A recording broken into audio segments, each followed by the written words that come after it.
긴급 대토론회 위기의 한국대학 현식이 대학 개편 무엇이 문제인가 모든 것이 문제인데 시작하도록 하겠습니다. 저는 오늘 사회를 맡은 사회학과 주은우 교수입니다. 제가 사실은 이제 이런 거하고 전혀 상관이 없는데 지금 교수협의회 사회대 대의원을 맡고 있어요. 그래서 이제 지금 사회를 보게 됐고요. 오늘 학교에서 여러분들한테 공지가 나간 것처럼 원래는 R&D 센터 3층 대강당에서 토론회를 가지기로 되어 있었습니다.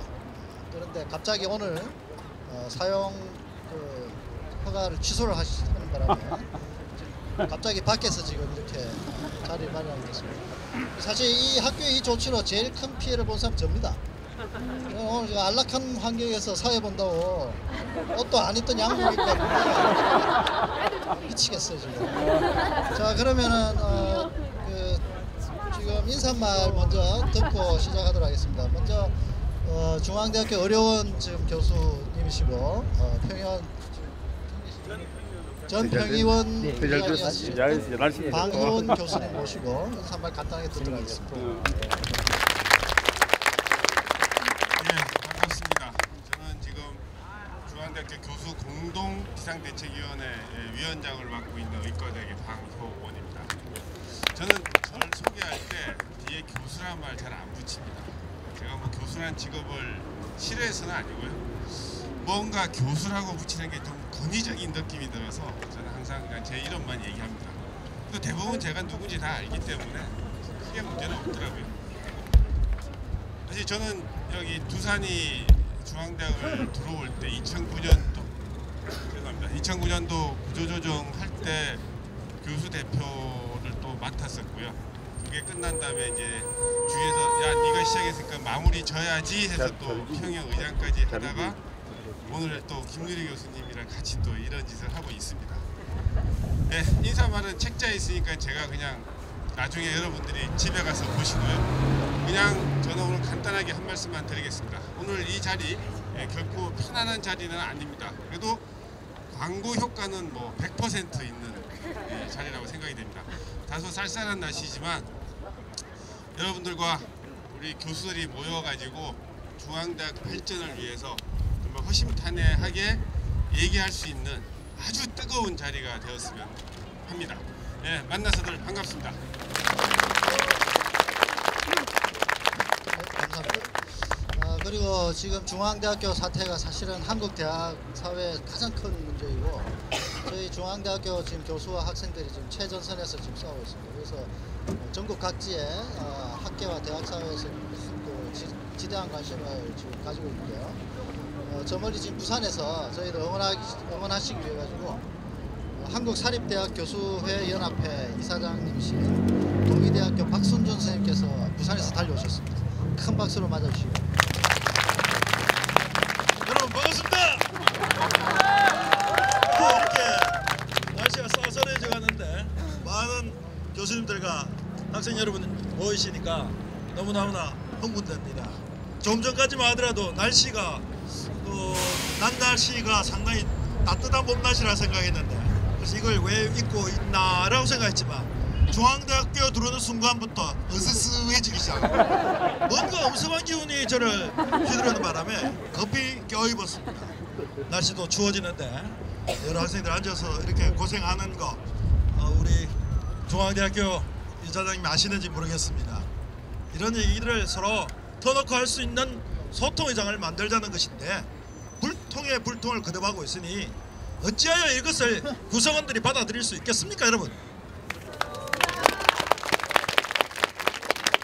저는 부산 동의대학교에서 근무합니다. 우리 한국사립대학 교수회 연합회는 약 100여 개의 사립대학 교수회가 연합한 단체입니다.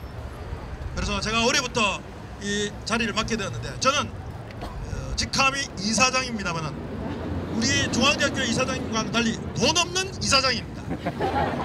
교수님들이 무슨 뭐 큰 돈이 있겠습니까?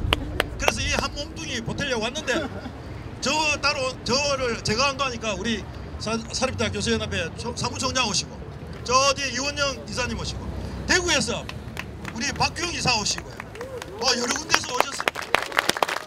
그래서 우리 김준호 교수님과 이강석 회장님께서 사교련이 이렇게 많이 오실 줄 몰랐다 이렇게 말씀하셨습니다. 그 정도로 우리 사교련도 바뀌어갑니다. 중앙대학교도 제발 구성원의 뜻을 받아서 바뀌어가기를 간절히 바랍니다. 감사합니다. 오늘 주제 발표는 윤지관 한국대학학회 회장님, 그리고 김누리 중앙대 교수대표 비상대책위원회 위원장, 곽진경 중앙대 학생공동대책위원회 곽진경 씨 이렇게 이제 발표를 해주시겠고요. 그 학내외에서 7분의 패널 토론이 이제 있습니다. 그런데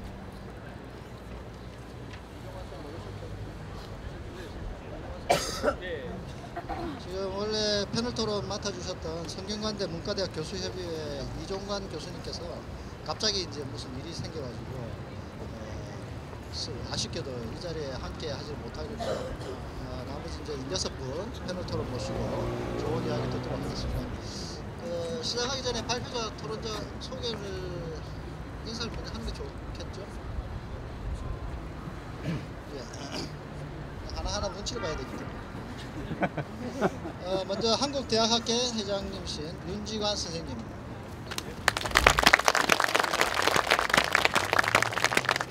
그다음에 지금 중앙대 교수대표 비대위 위원장 맡으시고 계신 동문학과 김누리 교수님. 그다음에 중앙대 학생공동대책위원회에서 곽진경 씨. 이어서 이제 패널 토론자 소개하겠습니다. 한국사립대학 교수회연합회 이사님이시고 경희대 교수의회 의장이신 유원준 교수님이십니다. 그다음 인하대학교 교수협의회 회장이신 김영 교수님이십니다. 서울대학교 민교협이신 김명환 교수님이십니다. 한국예술종합학교 교수이신 이동연 선생님이십니다. 문화연대 집행위원장이시고, 그 다음에 중앙대학교 총학생회 김성욱 씨,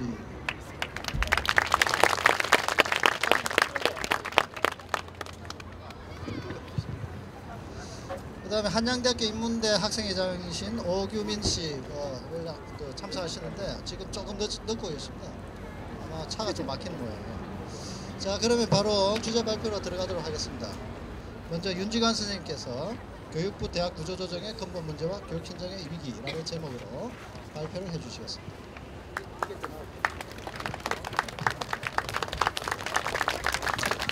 네, 안녕하십니까. 윤지관입니다. 저는 이제 그 덕성여대에서 가르치고 있는데 강의하다가 왔습니다. 그래서 학생들한테 내가 오늘 좀 빨리 마치겠다 그랬더니 일단 단호를 하더군요. 중앙대 가서 발표를 해야 된다 그랬더니 또 한 번 단호를 합니다.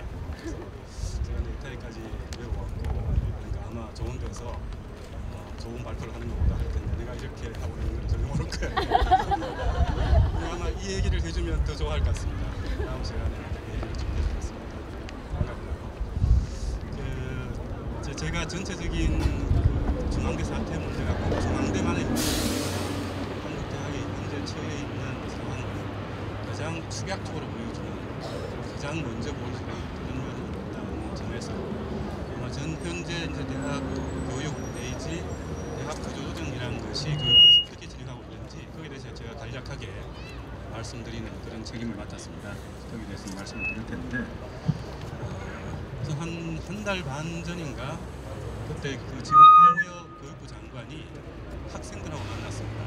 그래서 학생들 면담을 하면서 얘기를 하는 가운데 우리나라 대학이 지금 산업의 수요와 대학의 어떤 구성사이에 큰 미스매치 때문에 문제가 나옵니다. 앞으로 이제 대학이 취업 중심으로 재편이 될 필요가 있다, 이런 얘기를 했었습니다.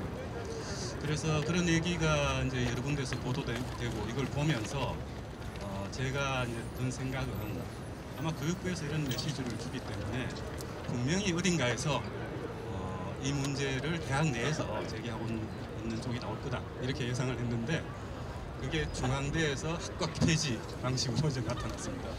그래서 어떻게 보면 뭐 중앙대의 학사 보조를 전진한다는 용어를 갖고 있지만 전체적으로 대학을 취업 중심 내지 산업 수요 중심, 시장 중심으로 재편하려는 큰 흐름을 중앙대가 가장 선도적으로 한 것이 아닌가 그런 의미가 있습니다. 여기 뭐 여러 패널들 여러 대학에서 나오셨고 또 여러 대학에서 또 여기에 대한 어떤 성명서를 발표하고 동조를 한 이유도 중앙대의 개별적인 차원의 문제만이 아니라 전체 한국 대학이 처해 있는 상황을 중앙대가 하나도 안 들립니다. 안 들려요?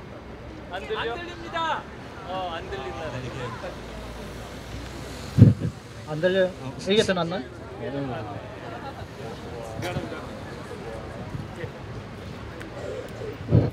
예. 이제 들립니까? 네.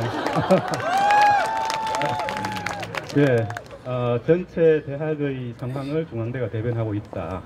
이런 이제 그 인식 때문에 여기 많은 분들이 모여서 이런 자리를 마련했고, 저도 수업 있지만 학생들한테 양해를 구하고 이 자리에 기꺼이 나왔습니다. 예, 그렇고요. 이제 그 전체적으로는 뭐 제가 이제 내용은 그 자료집에 있습니다만은 아무래도 시간을 좀 줄여서 이야기해야 될 부분이기 때문에 나중에 좀 참고를 하시고, 전체적으로 아까 말씀드린 것처럼 중앙대 사태가 반드시 중앙대 문제만이 아니라 한국 전 대학이 처해 있는 위기를 추락하고 있다는 그런 관점에서 이제 보자는 것이고요. 이 구조조정이라거나 이제 그것을 위해서 대학 평가를 해왔었는데 그것이 이 정부에서 시작한 건 아니고 이미 과거 정부에서도 해왔습니다. 그렇지만 취업률, 산업 수요 이것이 강조되기 시작한 것은 지난 이명박 정부에서부터였고요. 이명박 정부에서는 취업률이 대학 평가의 결정적인 부분이었습니다. 그러다가 이 정부 들어와서 여러 가지 폐해 때문에 개선한다고 하면서 어느 정도 개선책을 내놨는데 그것이 취업률의 반영 비율을 줄인 겁니다. 이제 그런 식으로 진행돼 왔었는데 물론 이제 그런 노력을 하고 있는 점은 있겠지만 전체적으로 취업률을 중심으로 대학을 평가하고 거기에 따라서 이런저런 재정 지원이나 아니면은 이제 정원 감축이나 이런 것을 진행하는 방식의 평가는 세계 어느 곳에도 없습니다. 여기서만 유일하게 그런 방식을 얘기를 하고 있고, 특히 취업률이라는 것은 대학이 취업을 책임질 수는 없습니다. 국가사회 전체가 일자리 마련을 위해서 여러 가지 이제 노력을 해야 되고, 대학도 물론 일조를 해야 되겠지만 대학 자체가 일자리를 만들어내는 것은 아닙니다. 고등교육을 잘 시켜서 앞으로 일자리를 어떤 사회적인 역할을 하든 그게 마땅한 어떤 이제 그 인재로서 역할을 하게끔 잘 교육을 시키는 것이 교육의 목적인데, 근데 국가에서 제공하지 못하는 일자리 탓을 대학에 돌려서 취업률도 대학을 경쟁시켜서 평가하겠다.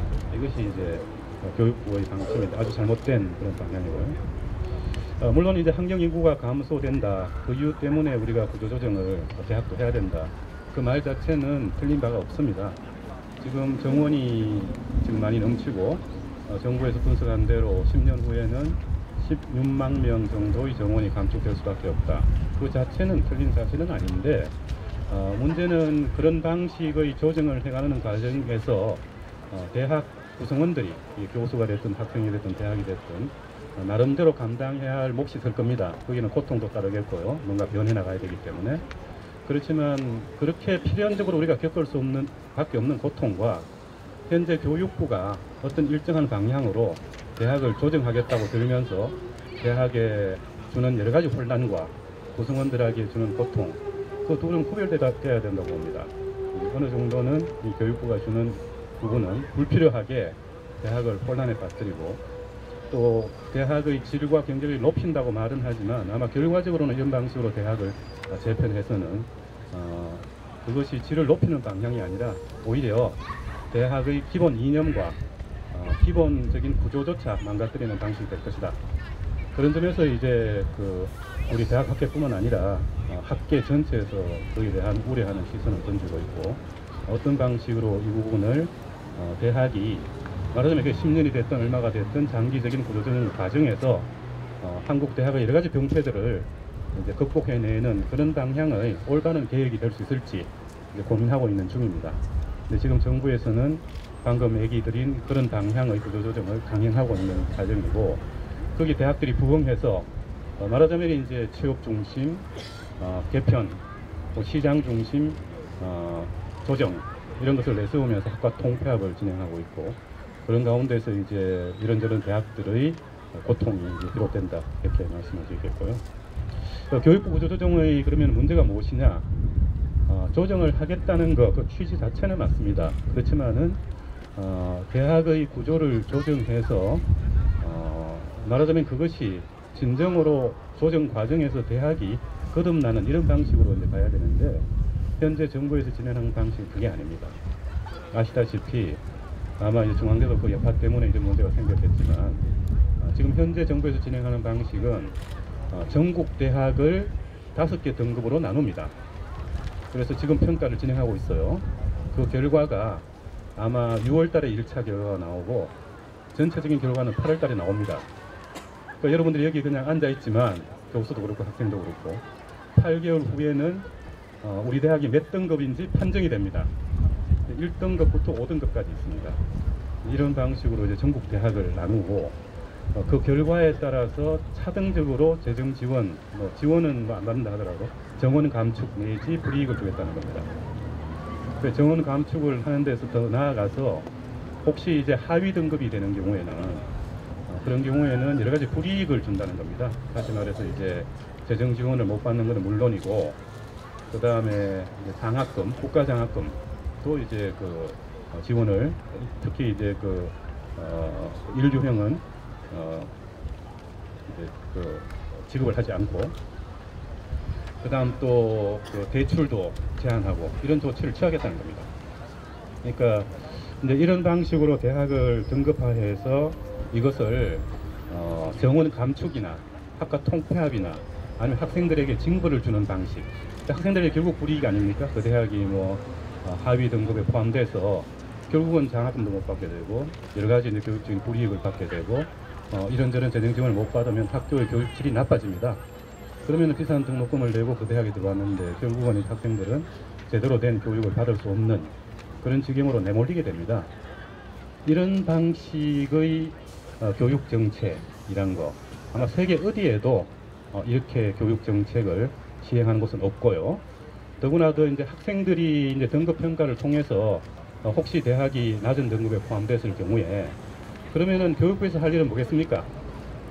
그 학생들이 고등교육을 받으러 왔는데 그 대학이 제대로 교육을 못 시키는 여건으로 가고 있기 때문에 그 학생들을 어떻게 제대로 교육시켜 줄 것인지, 그 대학의 학문 연구나 교육 여건을 어떻게 개선시켜 줄 것인지, 이것을 고민해야 되는 것이 교육부입니다. 교육부의 기능이에요.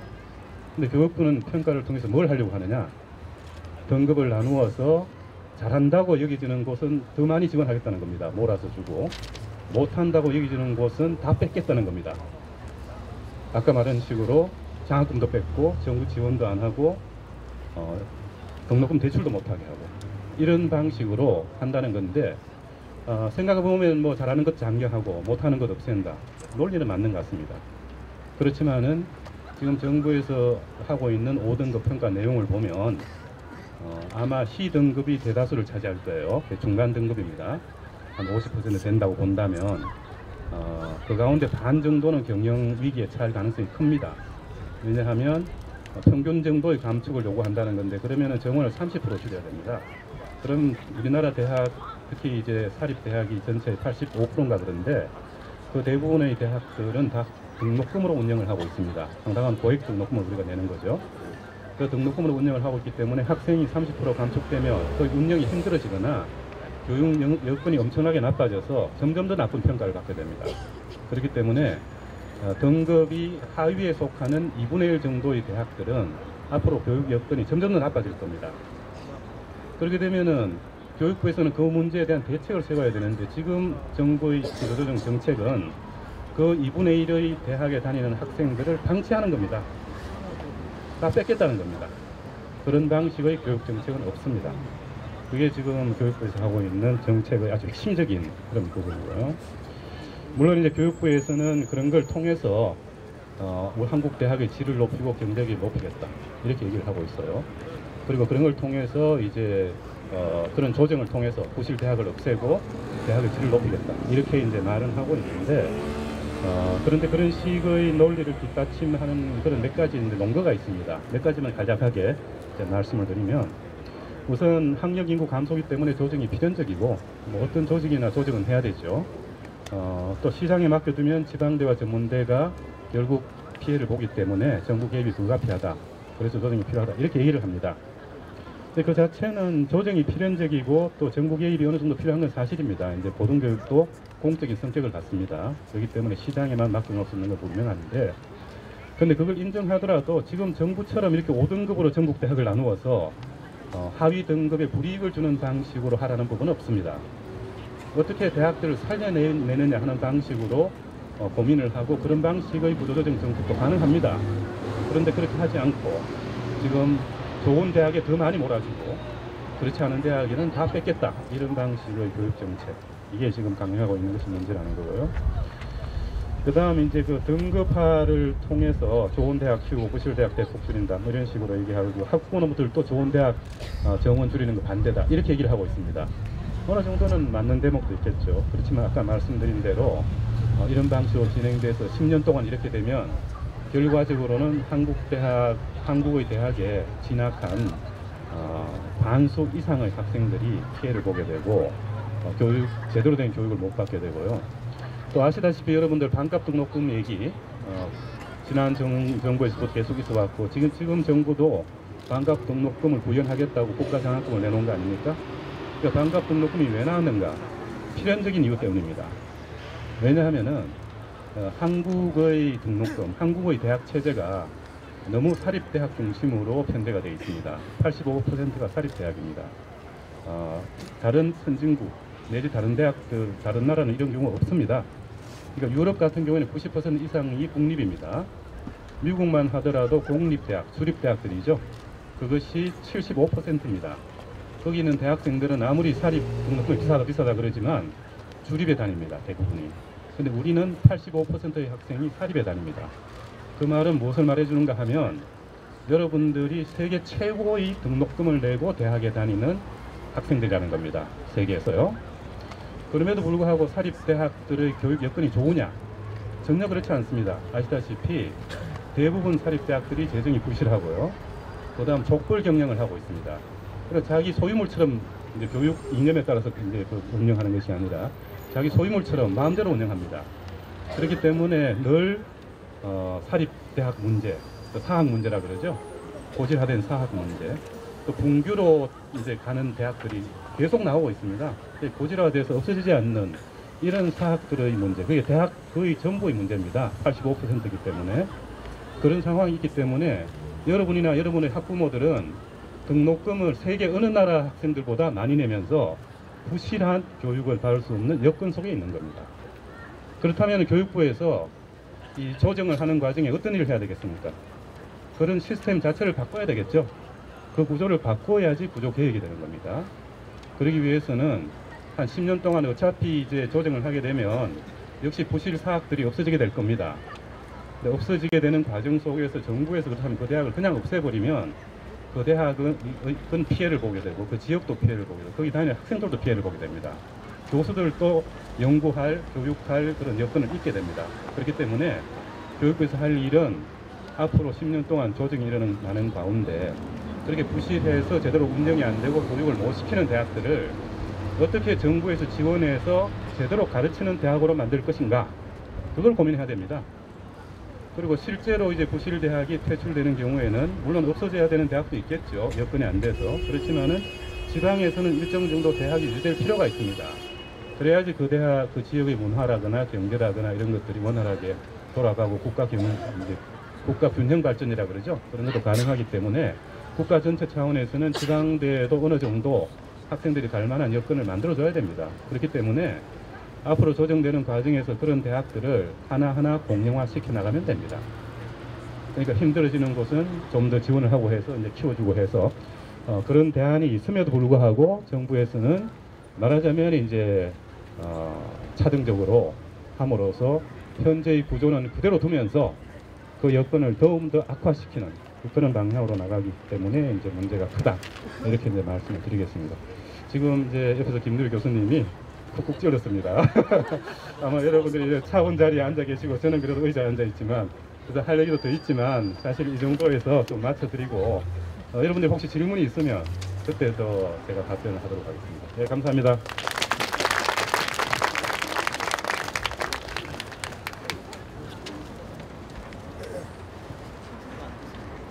자, 그러면 두 번째로 김누리 교수님께서 중앙대 사태와 한국대학의 미래라고 하는 제목으로 발표를 해주시겠습니다.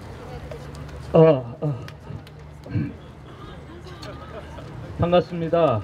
예, 중앙대학교 교수비대위 위원장을 맡게 된 김누리라고 합니다. 저 뒤에 들리세요? 예.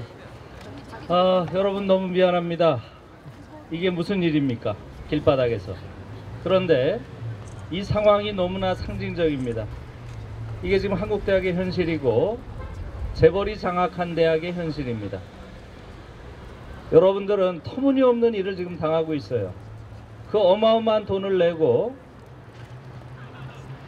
이런 집회 하나도 열 수 없는 대학을 다니고 있어요.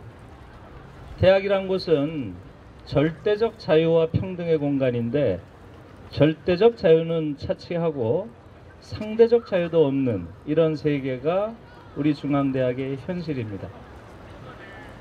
우리가 3층 대강당을 점유해서 쓸 수도 있어요. 그러나 이 현실을 여러분들이 한번 체험하는 것도 대단히 의미가 있다. 이렇게 생각을 해서 오늘 이렇게 불편한 자리를 마련했습니다. 죄송합니다. 지금 중앙대의 상황이라는 것은 이게 중앙대의 문제가 아닙니다. 지금 윤직원 회장님께서 말씀하신 것처럼 한국대학이 지금 어떤 상황에 처해 있는지를 너무도 명확하게 보여주는 일입니다.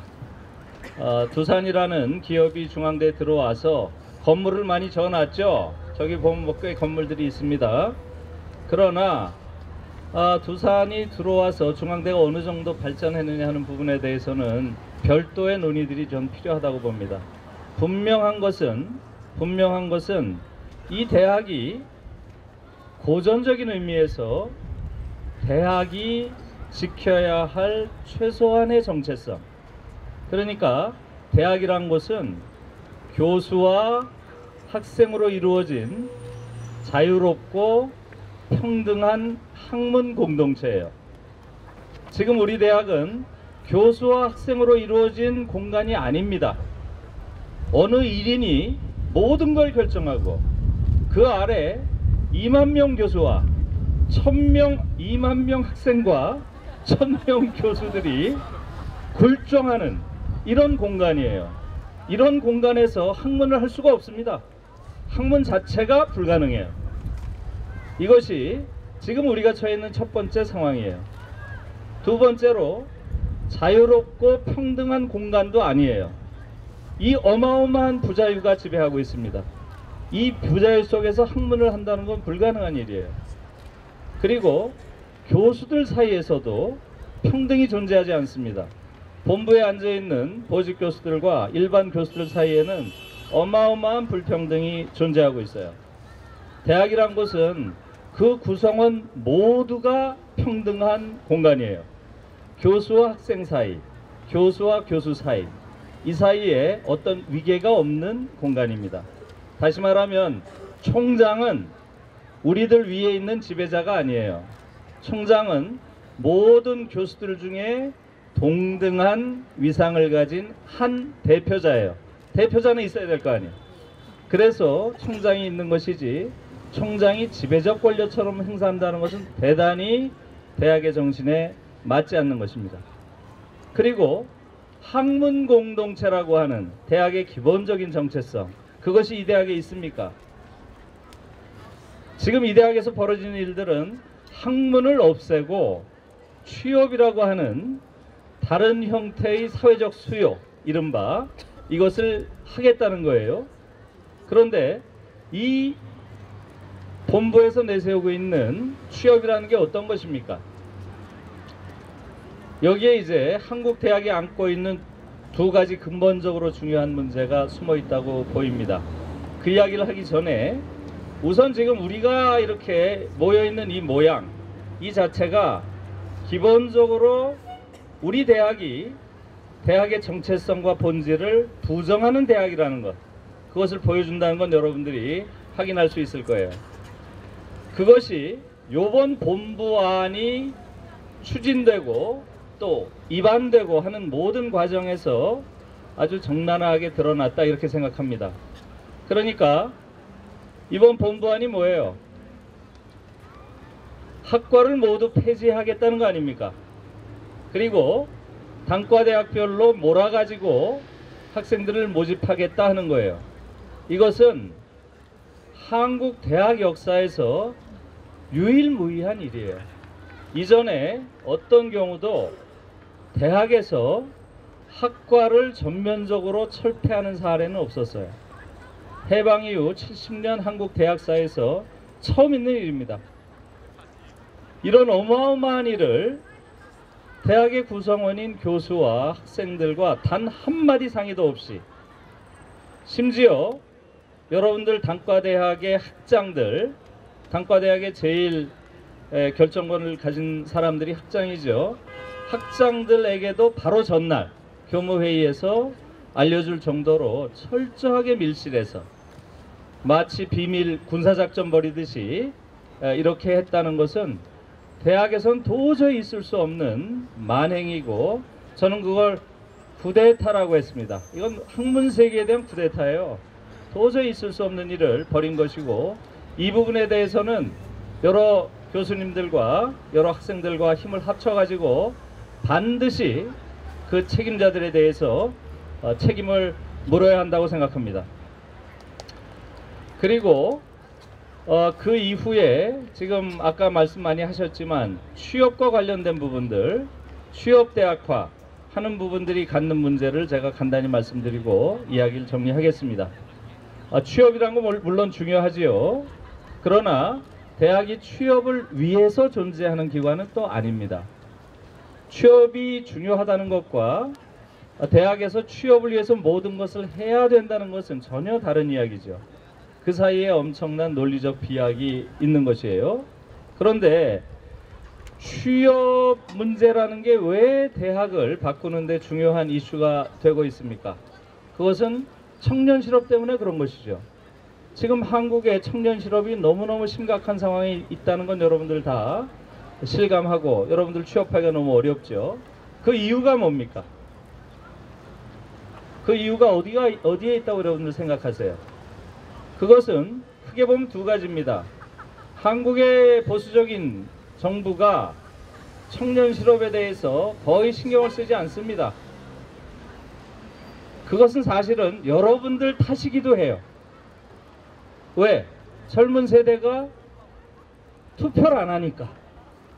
투표를 안 하기 때문에 사실은 젊은 세대를 그렇게 중요한 정치적 대상으로 보지 않아요. 여러분들 그러니까 투표를 하는 게 굉장히 중요합니다. 한편으론 정부가 잘못된 취업 정책을 펴기 때문에 한국에서 이런 엄청난 청년 실업이 발생하는 것이고, 두 번째는 한국 기업들이 가지고 있는 아주 약탈적이고 아주 잘못된, 아주 탐욕적인 한국 기업의 속성에 기인합니다. 최근 여러분들 아마 신문에서 봤겠지만 최근에 한국 기업이 504조에 달하는 소위 기업 보유금을 가지고 있음에도 불구하고 그것을 고용을 확대하는 데 쓰질 않습니다. 그렇기 때문에 지금 정부의 잘못된 정책과 기업의 탐욕에 의해서 벌어지는 이 끔찍한 청년 실업 문제를 대학에다 전가해서 마치 대학에서 취업 문제에 여러 가지 문제가 있는 것처럼 이야기를 하고 있는 것이죠. 그래서 이런 부분에 대해서 여러분들이 분명히 알아야 된다 하는 게 한 부분이고요. 두 번째는 조금 더 근본적인 문제가 있습니다. 사실은 한국 사회가 지금 전체적으로 보면 자본 권력이 한국 사회 전체를 지금 장악해오고 있는 게 현실입니다. 여러분들 보세요. 여러분들 보고 있는 오늘의 이 상황도 중앙대, 성균관대, 인하대 이런 재벌들이 직접 대학을 구매하는 방식으로 인수해서 자신들이 실질적으로 대학에 대한 모든 전권을 행사할 수 있다고 생각합니다. 다시 말하면 대학이라는 곳은 어떤 곳이에요? 대학은 진리를 추구하는 곳이고 보편성을 추구하는 곳입니다. 그에 반해서 기업은 어떤 곳이에요? 특수한 이해를 추구하는 곳이죠. 최대 이윤을 내는 곳이 기업이고 가장 절대적인 진리를 추구하는 곳이 대학이에요. 그렇기 때문에 대학과 기업 사이에는 근본적인 차이가 있는 것이죠.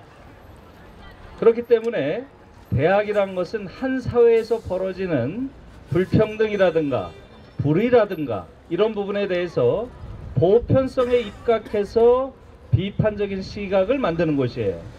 이게 사회적 담론이라고 하는 것이죠. 그래서 기업의 입장에서는 대학을 전면적으로 자신들의 기업의 이해에 걸맞는 소위 기업에서 활용할 수 있는 인물들을 만들고 동시에 다른 한편에서는 비판적이고 성찰적이고 개성적인 인간이 자라는 것을 제거하는 것을 기업에서는 굉장히 중요한 전략으로 생각하고 있습니다.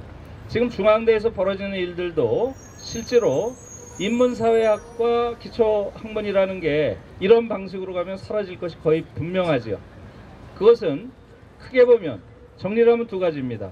취업 중심으로 대학을 전환시키겠다는 것은 한편으로는 아까 말씀드린 것처럼 국가와 기업의 책임이 있는 청년 실업 문제를 대학생들에게 전가하는 것. 두 번째는 이 기회에 자기들에게 껄끄럽고 불편한 인문사회학을 제거하는 것. 이 두 가지입니다. 이게 지금 한국 사회에서 분명한 것이에요. 우리 대학은 더욱 분명합니다. 제가 놀라운 이야기를 알고 있지만 지금 이야기는 하지 않겠어요.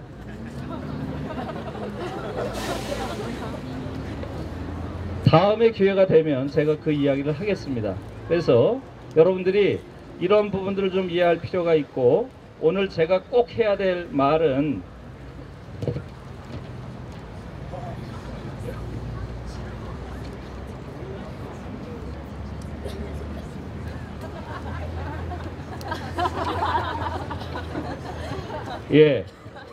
저희들의 이 싸움이 중앙대만의 문제가 아니라 한국대학 전체, 어떻게 보면 한국 사회 전체의 문제이기도 합니다. 한국에서 기업과 기업 문화 혹은 자본 권력이 아주 총체적으로 지배하려고 하는 이런 상황이 오늘의 이 상황이에요. 그렇기 때문에 그야말로 아주 여러 곳에서 너무나 많은 사람들이 지지의 의사 또는 지지의 성명 등을 보내오셨습니다. 그분들을 제가 오늘 이야기하지 않으면 안 될 것 같아요. 중앙대 쪽이기 때문에. 우리 대학의 경우에는 1개 단과대학을 제외한 12개 단과대학에서 지지 성명을 발표했습니다. 박수 쳐도 돼요. 특히 오늘 의료원 교수들이, 의대에는 두 가지가 있죠. 우리 방효원 교수님처럼 기초의학을 하는 분들도 있고 병원에서 여러분들 치료하는 임상 교수님들이 있죠. 바로 임상 교수님들이 성명을 낸 것만 해도 너무나 고마운 일인데 자체적으로 본부 안에 대한 찬반 투표까지 하셨습니다. 그래서 93%가 학교 안에 반대를 표명했습니다. 박수 쳐주세요.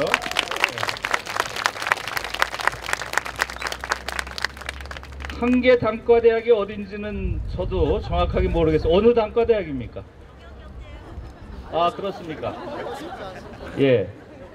그 다음에 성균관대학교, 인하대학교, 성공회대학교, 서울대학교, 가톨릭대학교, 동국대학교, 사교련, 또 구조조정공대위, 문화연대 등 문화예술단체에서 지지 성명을 보내오셨습니다. 이분들한테 큰 박수.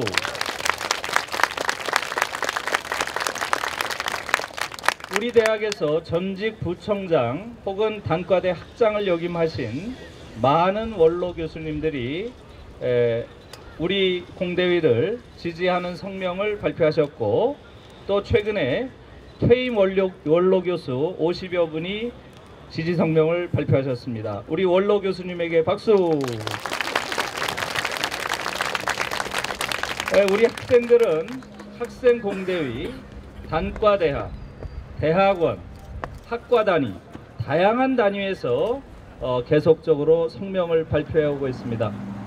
제 개인적으로는 학생들 성명을 보면서 울컥한 느낌을 여러 번 받았습니다. 교수님들 성명서보다 훨씬 좋아요. 학생들에서 박수. 특히 감동적인 것은 경희대, 성균관대, 한양대, 문과 및 인문대 학생회에서 구조조정으로 힘겹게 싸우고 계신 중앙대학교 학우 여러분을 응원합니다 하는 성명을 발표하셨습니다. 감사합니다. 그 밖에도 여러 동문회에서 철학과 사회학과 등 여러 동문회 차원에서 지지 성명이 있었습니다. 우리 동문들께 박수. 지금 내가 꿈꾸는 대학이라는 릴레이 칼럼 운동이 있는데요. 여기서 많은 교수와 학생들이 우리가 꿈꾸는 대학에 대한 아주 멋진 글들을 남기고 있습니다. 이 글은 여러분들이 블로그 카우 프로페서에 들어오시면 여러분 친구들의 글과 또 교수님들의 글을 볼 수 있어요. 근데 이 부분은 제 개인적으로는 대단히 감동을 했습니다. 왜냐하면 훔볼트가 이런 말을 했어요. 대학은 현실에서 이룰 수는 없으나 우리가 이루어야 할 미래를 선취하는 곳이다, 이런 말을 했어요. 사실은 대학은 꿈꾸는 곳이거든요. 대학은 여기서 노동 규율 사회에 우리가 하나의 부품이 되기 위해서 자신을 규율 속에 가두는 곳이 아니에요. 여러분들이 꿈을 꾸는 곳인데 바로 여기서 여러분들이 꿈꾸는 모습을 보아서 너무 좋습니다. 그 다음에 용기 있게 공개 질의서를 발표해서 교수와 학생을 이간질 시키려는 대학 본부를 질타한 우리 총학에게도 큰 박수 부탁드립니다. 그 다음에 여기 계신 우리 윤지관 교수님, 또 저기 이동현 교수님, 우리 이동현 교수님은 여러분들의 선배이시기도 하지요. 또 김정탁 교수님, 임재용 교수님, 이런 분들이 중앙일간지에 칼럼을 쓰셔가지고 중앙대의 투쟁을 적극 지지해 주셨고요. 우리 내부적으로는 예술대 김영호 교수님, 또 강태중 교수님 사범대, 또 예술대 이승하 교수님 등이 여러 칼럼으로 학교의 문제와 비대회 활동을 지지하는 입장을 표명해 주셨습니다.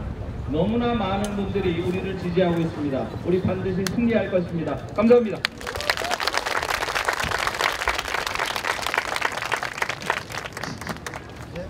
네, 감사합니다. 조금 잘 안 들리죠, 이거?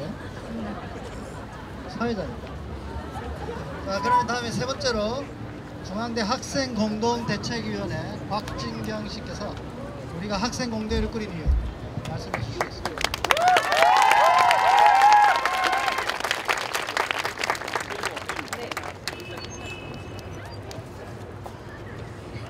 안녕하세요. 중앙대 학생 구조조정 공동대책위원회 대표로 오늘 주제 발표를 하게 된 정치국제학과 곽진경이라고 합니다. 제가 사실 토론회를 한다 그래서 도란도란 얘기하는 자유겠거니 해서 제가 한다고 했는데 대강당이라고 그래서 처음으로 당황을 했어요. 그래서 어제 막 급하게 PPT도 만들고 동영상도 만들었는데 갑자기 또 2시간 전에 취소를 한다 그래서 일방적으로 취소가 돼가지고 굉장히 당황했는데 사실 2월 26일에도 굉장히 당황을 했던 것 같아요. 2010년에도 일방적으로 구조조정을 하고 13년에도 구조조정을 했다고 들었는데 올해도 또다시 일방적으로 구조조정이 시작되었습니다. 그래서 제가 주제 발표문을 보면서 말씀을 드릴 텐데 중간중간 제 생각도 말씀드리면서 같이 주제 발표를 하도록 할게요. 그래서 2월 26일에 기자간담회 직전에야 학사구조 선진화 계획안의 실체에 대해서 전체 교수님들께서도 알게 되셨고 저희들은 언론 보도를 통해서 알게 되었어요. 그래서 학령 인구가 감소해서 대학 정원을 줄여나가야 한다는 것은 사실 동감은 하지만 이렇게 일방적으로 한다는 거에 대한 것과 또 그 구조조정의 내용 자체도 사실 문제가 많다고 생각합니다. 개강 직전에 갑작스럽게 발표가 되어서 교수님들도 그리고 학생들도 심지어 이제 막 학교에 들어온 신입생들까지 모두 다 당황을 했는데요. 일방적인 통보로 알게 된 이번 구조조정안은 처음에는 전공 선택제, 그리고 모집 단위 강력화, 리버럴 아츠 에듀케이션, 그다음에 이중학위와 복수 전공의 확대 등을 주장했습니다. 3월 2일 설명회에서는 학생들의 반발이 거셌지만 학교는 큰 틀을 유지하겠다고 세부적인 사항만 수정해 나가겠다고 발표했고요. 그런데 어제 보면은 학과제를 유지하면서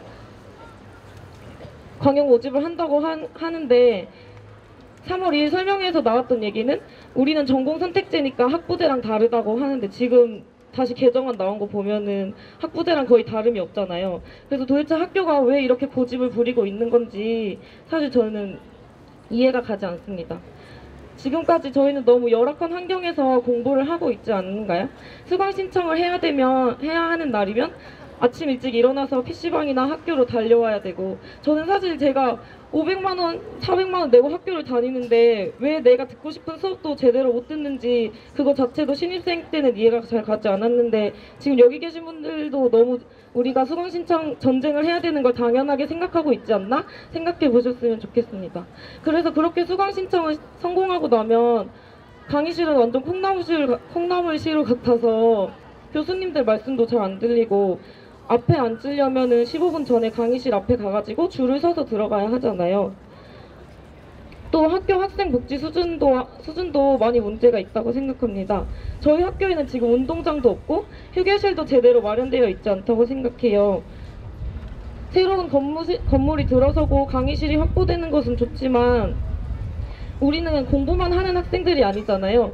우리는 운동도 해야 되고 실수도 있어야 하는 학생들인데 무리한 캠퍼스 이전과 학과 통폐합으로 이렇게 공간 자체도 부족한 학교를 다니기가 너무 힘이 듭니다.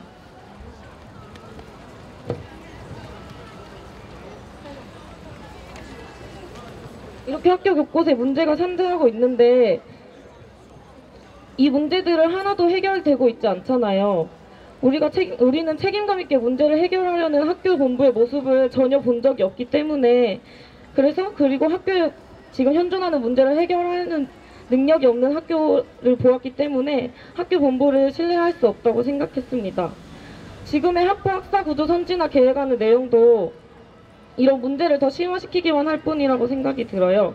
화려한 말들로 포장되어 있지만 실상을 들여다보면 세부적인 계획도 사후 대책도 전혀 마련되어 있지 않습니다.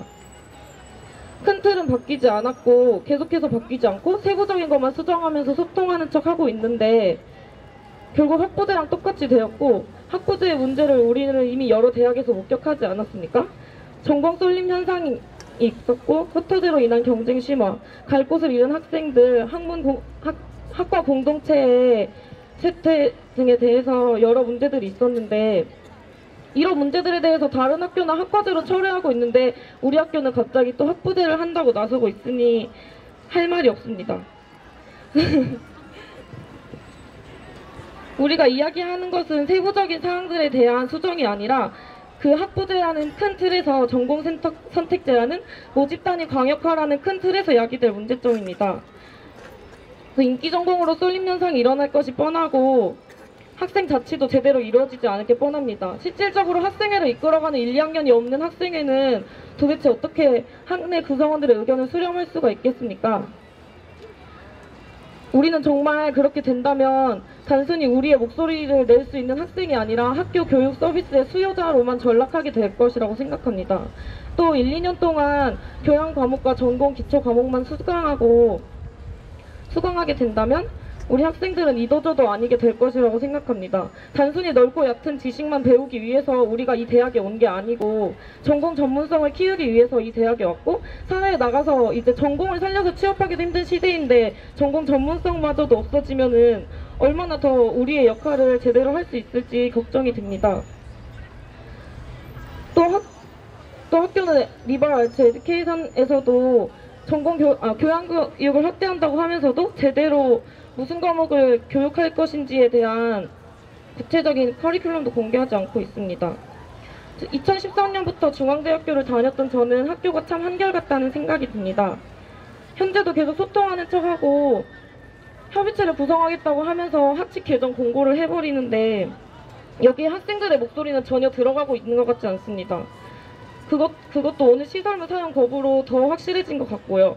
결국 이번 구조조정의 가장 큰 문제는 어디에도 우리 목소리가 반영되지 않았고 저희는 더 이상 학교의 일방적이고 비민주적인 행태를 좌시할 수 없다는 데에서 의견을 모았습니다. 그래서 저희는 학과를 기반으로 한 학생 구조조정 공동대책위원회를 발족했습니다. 학사구조 선진화 계획안이 발표된 지 오늘로 딱 한 달이 되었습니다. 그동안 참 많은 것이 변했고 또 많은 것이 변하지 않았습니다. 이런 와중에 학생들은 갈피를 못 잡고 뭐가 제대로 된 구조조정 아닌지에 대해서도 뭐가 제대로 된 내용인지에 대해서도 파악하지 못하고 있습니다. 학우들의 일상생활이 이루어지는 학과를 기본 단위로 공대위를 통해서 이번 구조조정의 화려한 겉포장이 아니라 제대로 되고 확실한 내용을 학우들에게 알리는 역할을 공대위에서 하려고 합니다.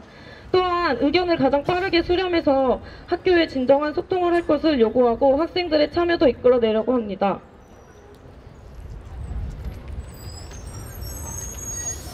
학교의 미래를 위해서는 여기 계신 교수님들의 역할도 중요하다고 생각합니다. 그러나 앞으로 사회에 나가게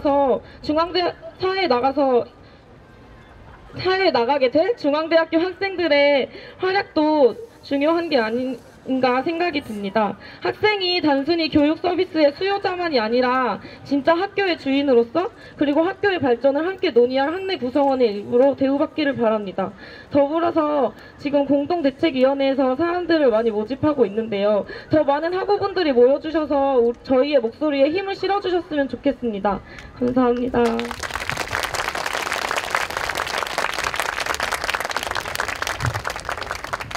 예, 감사합니다. 아마 제가 곽진경 씨보다는 제가 한 몇 년 더 학교 더 있었을 거예요. 진짜 이 학교의 일처리 방식은 진짜 한결같습니다. 그러면 패널 토론으로 바로 넘어가도록 하죠. 지금 날씨도 추워지고 하기 때문에 대단히 송구합니다만 토론자들께서는 5분에서 10분 사이에 간략하게 이렇게 압축적으로 해주시면 감사하겠고요. 지금 이동현 선생님께서 이제 저녁에 또 수업이 있어요. 그래가지고 지금 일찍 일어나셔야 되기 때문에 이동현 선생님 말씀부터 먼저 듣도록 하겠습니다.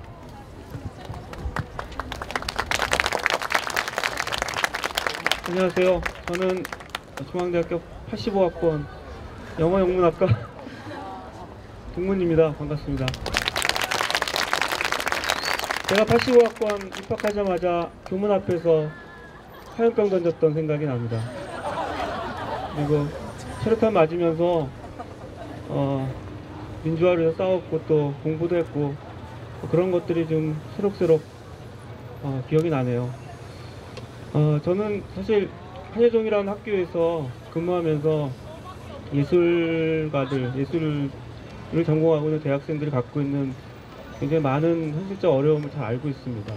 저희 학교조차도 상당히 어려운 현실 속에 있다는 것을 인정하지 않을 수밖에 없고요. 또 한편으로 제가 이 학교 인문대 문과대 학과를 졸업한 동문으로서 오늘 말씀드리고 싶은 것은 두 가지입니다. 첫 번째는 사실 저는 이 학교를 오게 되면서 느꼈던 이 중앙대학교만의 학문적 또 이 전통, 정체성 이런 것들을 많이 생각해 봤어요. 뭐 그게 취업하고 얼마나 무관하고 관계 있는지 잘 모르겠지만 어쨌든 이 학교가 이제 뭐 몇 년 후면 100년이 된다고 하지만 이 학교가 오랫동안 전통을 맺었던 것은 아마도 제가 보기에는 의회 짓고 참여 살자라고 하는 아마 우리 학생들 다 알 겁니다. 예. 여러 가지 많은 사회 정의를 위해서 싸웠던 우리 동문들, 그 지식인들, 또 사회에 진출했던 많은 분들이 이 학교의 오랜 정체성을, 정통을 지켰다고 생각합니다. 중앙대학교 정체성, 전통에 있어서 제가 보기엔 다른 학과, 다른 학부도 매우 중요하고 매우 소중하다고 생각하지만 제가 보기엔 그래도 인문대 그리고 예술대가 이 중앙대학교를 중앙대학교 정체성을 구성하는 데 있어서 아주 중요한 또 학문적 정체성이라고 생각합니다. 근데 두산은 중앙대학교의 가장 큰 뿌리라 할 수 있는 또 가장 중요한 정체성이라고 할 수 있는 인문대학과 인문학과 그리고 예술을 죽이려고 합니다. 천박하죠. 예. 저 그렇게 생각합니다. 학교의 전통을 만드는 건 매우 어렵습니다. 그렇지만 그 전통을 한 번에 무너뜨리는 건 너무나 쉽습니다.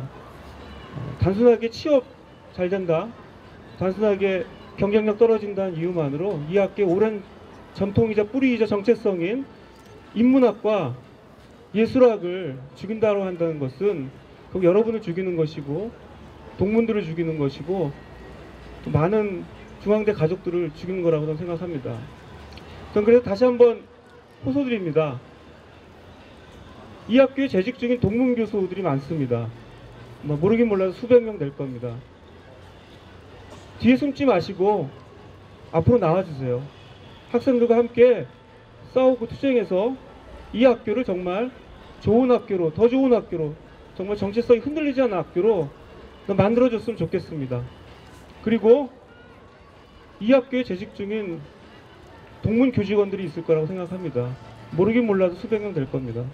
동문 우리 교직원들도 뒤로 숨지 마시고 앞으로 나와서 학생들하고 싸우십시오. 그리고 투쟁하십시오. 더 좋은 학교가 만들 거라고 저는 생각을 합니다. 그런 점에서 이번 그 중앙대학교 두산이 만든 이 치명적인 실수라고 할 수 있다고 저는 생각하는데, 이번 계기를 통해서 저는 개인적으로 생각합니다. 두산이 물러났으면 좋겠습니다. 예. 여러분들 동문들, 우리 재학생들 두산을 퇴진시켜 주세요. 예. 두산을 없애주세요. 중앙대학교에서 사라지게 해주세요. 저는 두산이 이 학교에서 빼먹을 건 다 빼먹었다고 생각합니다.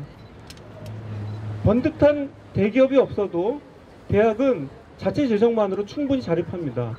충분히 자치와 자유를 이룰 수 있습니다. 그게 원래 대학의 시작이었고, 그게 대학의 역사였고, 그게 대학의 정체성입니다. 여러분 두려워하지 마시고, 두산 없어도 괜찮습니다. 삼성 없어도 괜찮습니다. 현대 없어도 괜찮습니다. 여러분이 내시는 등록금과 재원만으로도 충분히 좋은 학교, 자율적인 학교, 세계에서 명문 학교를 만들 수 있어요. 그렇기 때문에 이번의 투쟁과 싸움이라고 하는 것이 단지 전공 선택제를 학과제로 전환하는 것이 아니라 진정한 대학, 진정한 학문의 공동체를 함께 만들어 나가는 좋은 계기가 되었으면 좋겠습니다.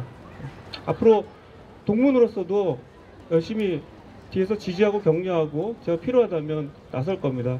우리 다시 한번 말씀드리겠지만 동문 교수님들, 동문 교직원들, 이 학기가 어떻게 발전하고 이 학기가 어떤 정체성을 가졌는지 누구나 잘 아실 겁니다. 그거를 한순간에 어느 기업이 무너뜨리려고 합니다. 여러분 어떻게 생각하십니까? 그걸 그냥 놔둬야 됩니까? 저는 그렇게 생각하지 않다고 생각합니다. 두려워하지 마시고 함께 뭉쳐서 싸우면 결코 아무도 잘릴 수 없고 아무도 처벌받지 않습니다. 예, 여러분 그런 것 잊지 마시고 같이 함께 힘차게 싸우도록 했으면 좋겠습니다. 감사합니다. 부산이 떠나가면 안 돼요. 빚을 갖고 가야 돼요. 네, 감사합니다. 안내 말씀 하나 드리겠습니다. 지금 집회 신고가 들어와가지고 경찰서에서 지금 동작 경찰서에서 나와 계십니다. 환영의 박수 부탁드립니다. 길 건너편에 계신다고 하는데 추운데 고생하셨습니다. 다음 두 번째로는 한국사립대학 교수회 연합회 이사이신 유원준 선생님 모시고 말씀 듣도록 하겠습니다.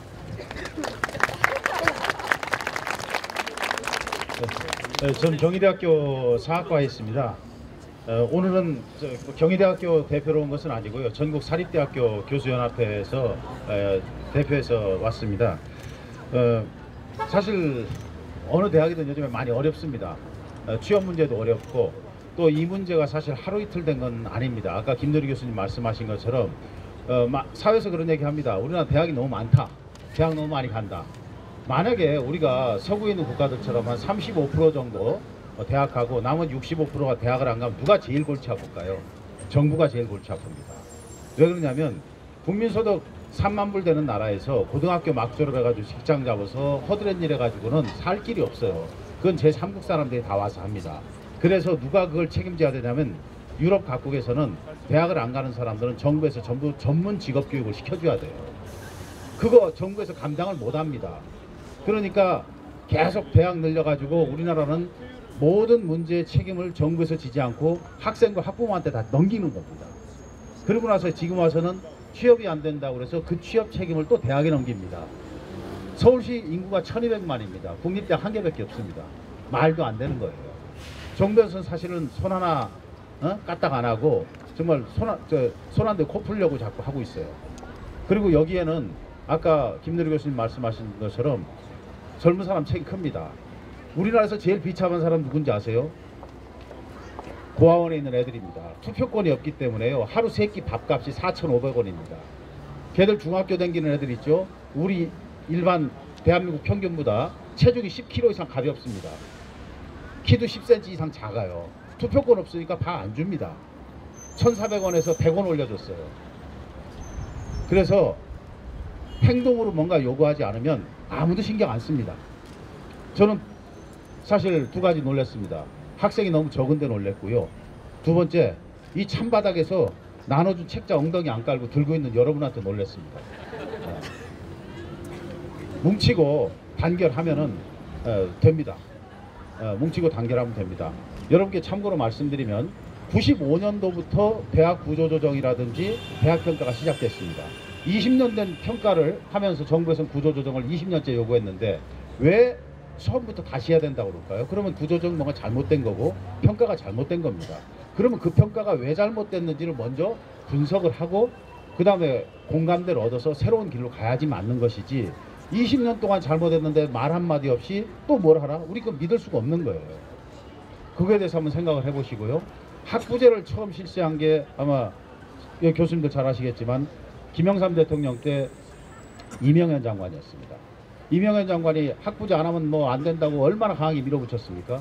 그리고 나서 자기가 장관 그만두고서 한국 교수신문에다 인터뷰했습니다.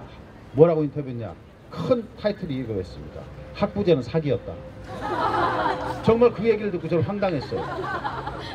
전 그 얘기 듣고 황당했어요. 어떻게 이명현 장관 자기가 이런 얘기 할 수 있는가? 사실 우리는 대학이 시대의 요구도 있고 사회의 요구도 있기 때문에 끊임없이 변해야 되는 건 사실입니다. 또 우리 인문학도 시대의 요구에 따라서 새로운 교과 과정도 만들고 계속 끊임없이 변해야 되는 건 사실인데 지금 이건 아니라는 거죠.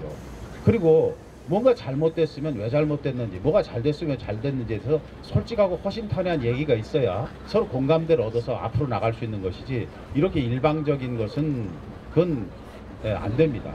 20년 동안 계속 단타를 때린 거예요. 교육부에서는 새로운 정책을 수립해서 자기가 뭐 했다 실적 쌓기 해서 계속 했습니다. 대학도 그거 알아요. 돈 몇 푼 따먹으려고 계속 했습니다. 20년간 교육부에서 지은 집은 전부 모델하우스였습니다. 모델하우스였어요. 분양 끝나면 허물고 분양 끝나면 허물고 그런 모델하우스 계속 지어놓고서 제일 좋은 집 졌다고 지금까지 계속 주장하면서 또 모델하우스 또 지라고 그럽니다. 만약에 여러분 지금 상태에서 또 몇 년 뒤에 어떻게 되면 그때 가서는 아무도 모른다고 그럽니다. 그땐 그렇게 하겠죠. 그때 그건 사기였다고. 속은 니들이 멍청하다고 그렇게 얘기할 겁니다. 그래서 사실 변화도 해야 되고 우리 스스로도 많은 걸 바꿔야 되는 건 사실이지만 적어도 대학답게 해야 된다고 생각합니다. 그리고 우리한테 너무 많은 자기네들이 지어야 될 책임을 넘긴다고 생각을 해요. 사실 취업이 안 되는 것은 본질적으로 정부의 책임입니다. 그러한 정부 책임이고 사실 현재 여러분 저도 이번에 신학기라서 1995년도 1월달 신문을 쭉 찾아봤어요. 예전에 제가 스크랩해놓은 거 20년 전에 과연 그때는 뭐라고 그랬냐. 그때도 얘기한 거 지금 비슷해요. 95년 1월 5일 엘빈 토플러하고 인터뷰한 중앙일보 기사를 봤습니다. 그때 이미 실업 문제라든지 등등등 여러 가지 얘기를 했어요. 앞으로 어떻게 될 거라고. 88년도 신문 보면은 한국이 지금과 같은 성장만 해서는 행복한 사회 만들 수 없다 얘기했습니다. 도대체 정부는 20년간 그 했던 자기들이 해야 될 책임을 하나도 하지 않고 지금 대학에다가 다 떠넘기고 이건 사실 옳지 않습니다. 공정한 게임이 아니에요. 우리가 대학에 모질한 게 있고 고쳐야 될 게 있으면 고쳐야 되겠죠. 그러나 이런 그동안에 틀을 유지하고 그다음에 요구했던 게 누굽니까? 그들은 아무 잘못이 없는 것처럼 얘기하고 항상 얘기하죠. 전임자라서 난 모르겠다고. 그러나 우린 당사자입니다. 당사자한테는 그런 얘기 할 수가 없어요. 그래서 여러분들께서 힘드시더라도 참고 우리 교수님들 중심으로 뭉쳐서 요구하시면 됩니다. 대학 주인은 사실 여러분입니다. 특히 사립대학 아닙니까? 저도 학생들한테 그럽니다. 내 월급 니들 등록금에서 나온다. 당당하게 요구해라. 당당하게 요구하라고 합니다. 이게 사립대학입니다. 여러분 등록금 갖고 운영하는 거고 이 참 땅바닥에서 앉아서 버티시는 이 힘이라면 저는 못할 일이 없다고 생각합니다. 감사합니다. 그러면 세 번째로 중앙대학교 총학생회 김성욱 씨 이야기 듣겠습니다.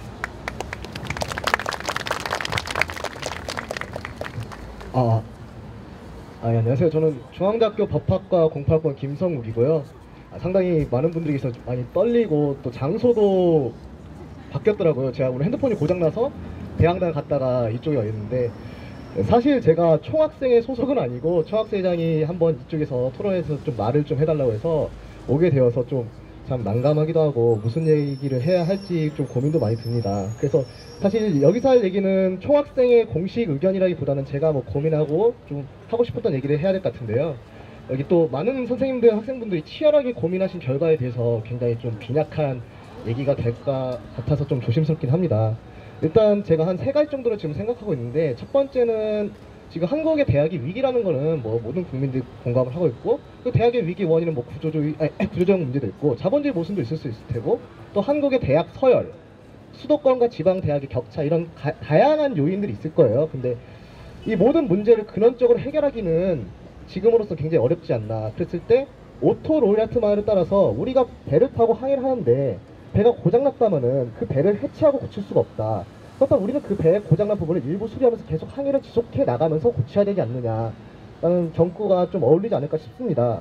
그래서 제가 하고 싶은 말은, 지금 대학의 구조조정이라든지 아니면 대학 개혁 문제는 매년 나오고 있는 문제고, 정부 또는 학교 본부에서 이렇게 일방적으로 주도하고 탑다운 모델로 가고 있는 것 같은데, 이제는 좀 그 대안적인 모델을 우리가 이제 그런 비전을 좀 제시해야 되지 않나, 중요하지 않나 싶습니다. 그러니까 정부나 아니면 본부에서 제시하는 안에 따라가는 게 아니라 그에 대한 비판도 중요하지만 비판을 넘어서 가지고 우리가 어떤 비전을 제시할 것인가, 우리가 가능세계를 만들 때 그 가능세계가 현실로 구현이 가능하고, 그 다음에 이게 사람들이 될 수 있겠구나, 그리고 이게 질서가 있구나를 좀 보여줄 필요가 있지 않나. 그랬을 때 뭐 볼로냐 모델이라든지 아니면 국립대 네트워크 모델이 좀 학계에서 나오고 있지만 그게 왜 학계를 넘어서지 못하나, 그런 조건들도 좀 고민할 필요가 있지 않나.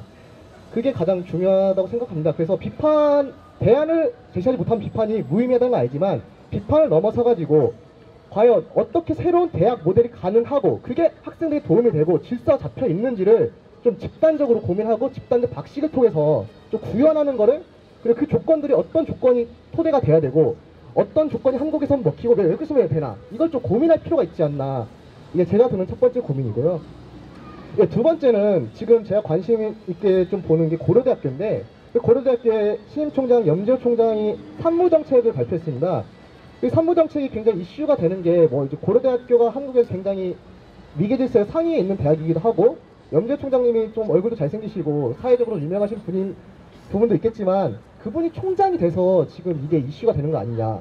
그동안 학교 학생회에서 많은 상대평가 문제를 지적을 해왔고, 이런 여러가지 염재호 총장이 추진하는 여러가지 문제점을 제기해 왔음에도 그게 이슈가 안 되다가 이번에 이슈가 되느냐. 결국 그분이 총장이 돼서 권력을 갖고 집행력을 행사할 수 있는 능력을 소유했기 때문이 아닌가. 그렇다면 우리가 하고 싶은, 우리가 추진해야 되는 방향을 갖기 위해서는 권력을 어떻게 획득할 것인가.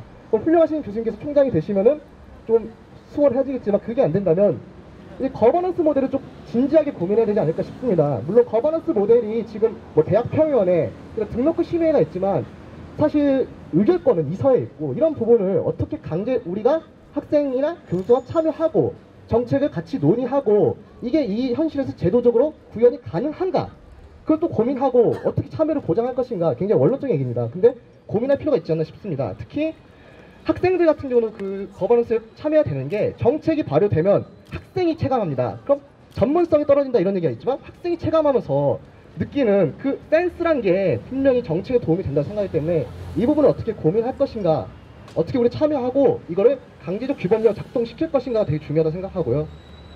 네, 세 번째는 좀 학생의 문제인데 참 많이 어려운 주제고 또 이렇게만 굉장히 꼰대처럼 비춰질까봐 꼰대가 맞을 수도 있겠지만 좀 고민이 되는 부분인데, 그 예전에 80년대처럼 우리가 민주화 투쟁이나 이런 부분에서 학생회가 가졌던 위상이라든지 또 학생회가 사회 뭐 각종 계급이라든지 그런데 적극적 목소리를 낼 수 있었던 그런 신념 자체가 많이 어려진 시대인 것 같습니다. 우리가 그러니까 저기 아르키메데스의 점을 볼 수 있는, 우리가 진리를 담지할 수 있는 그런 위상은 지금은 아닌 것 같고요.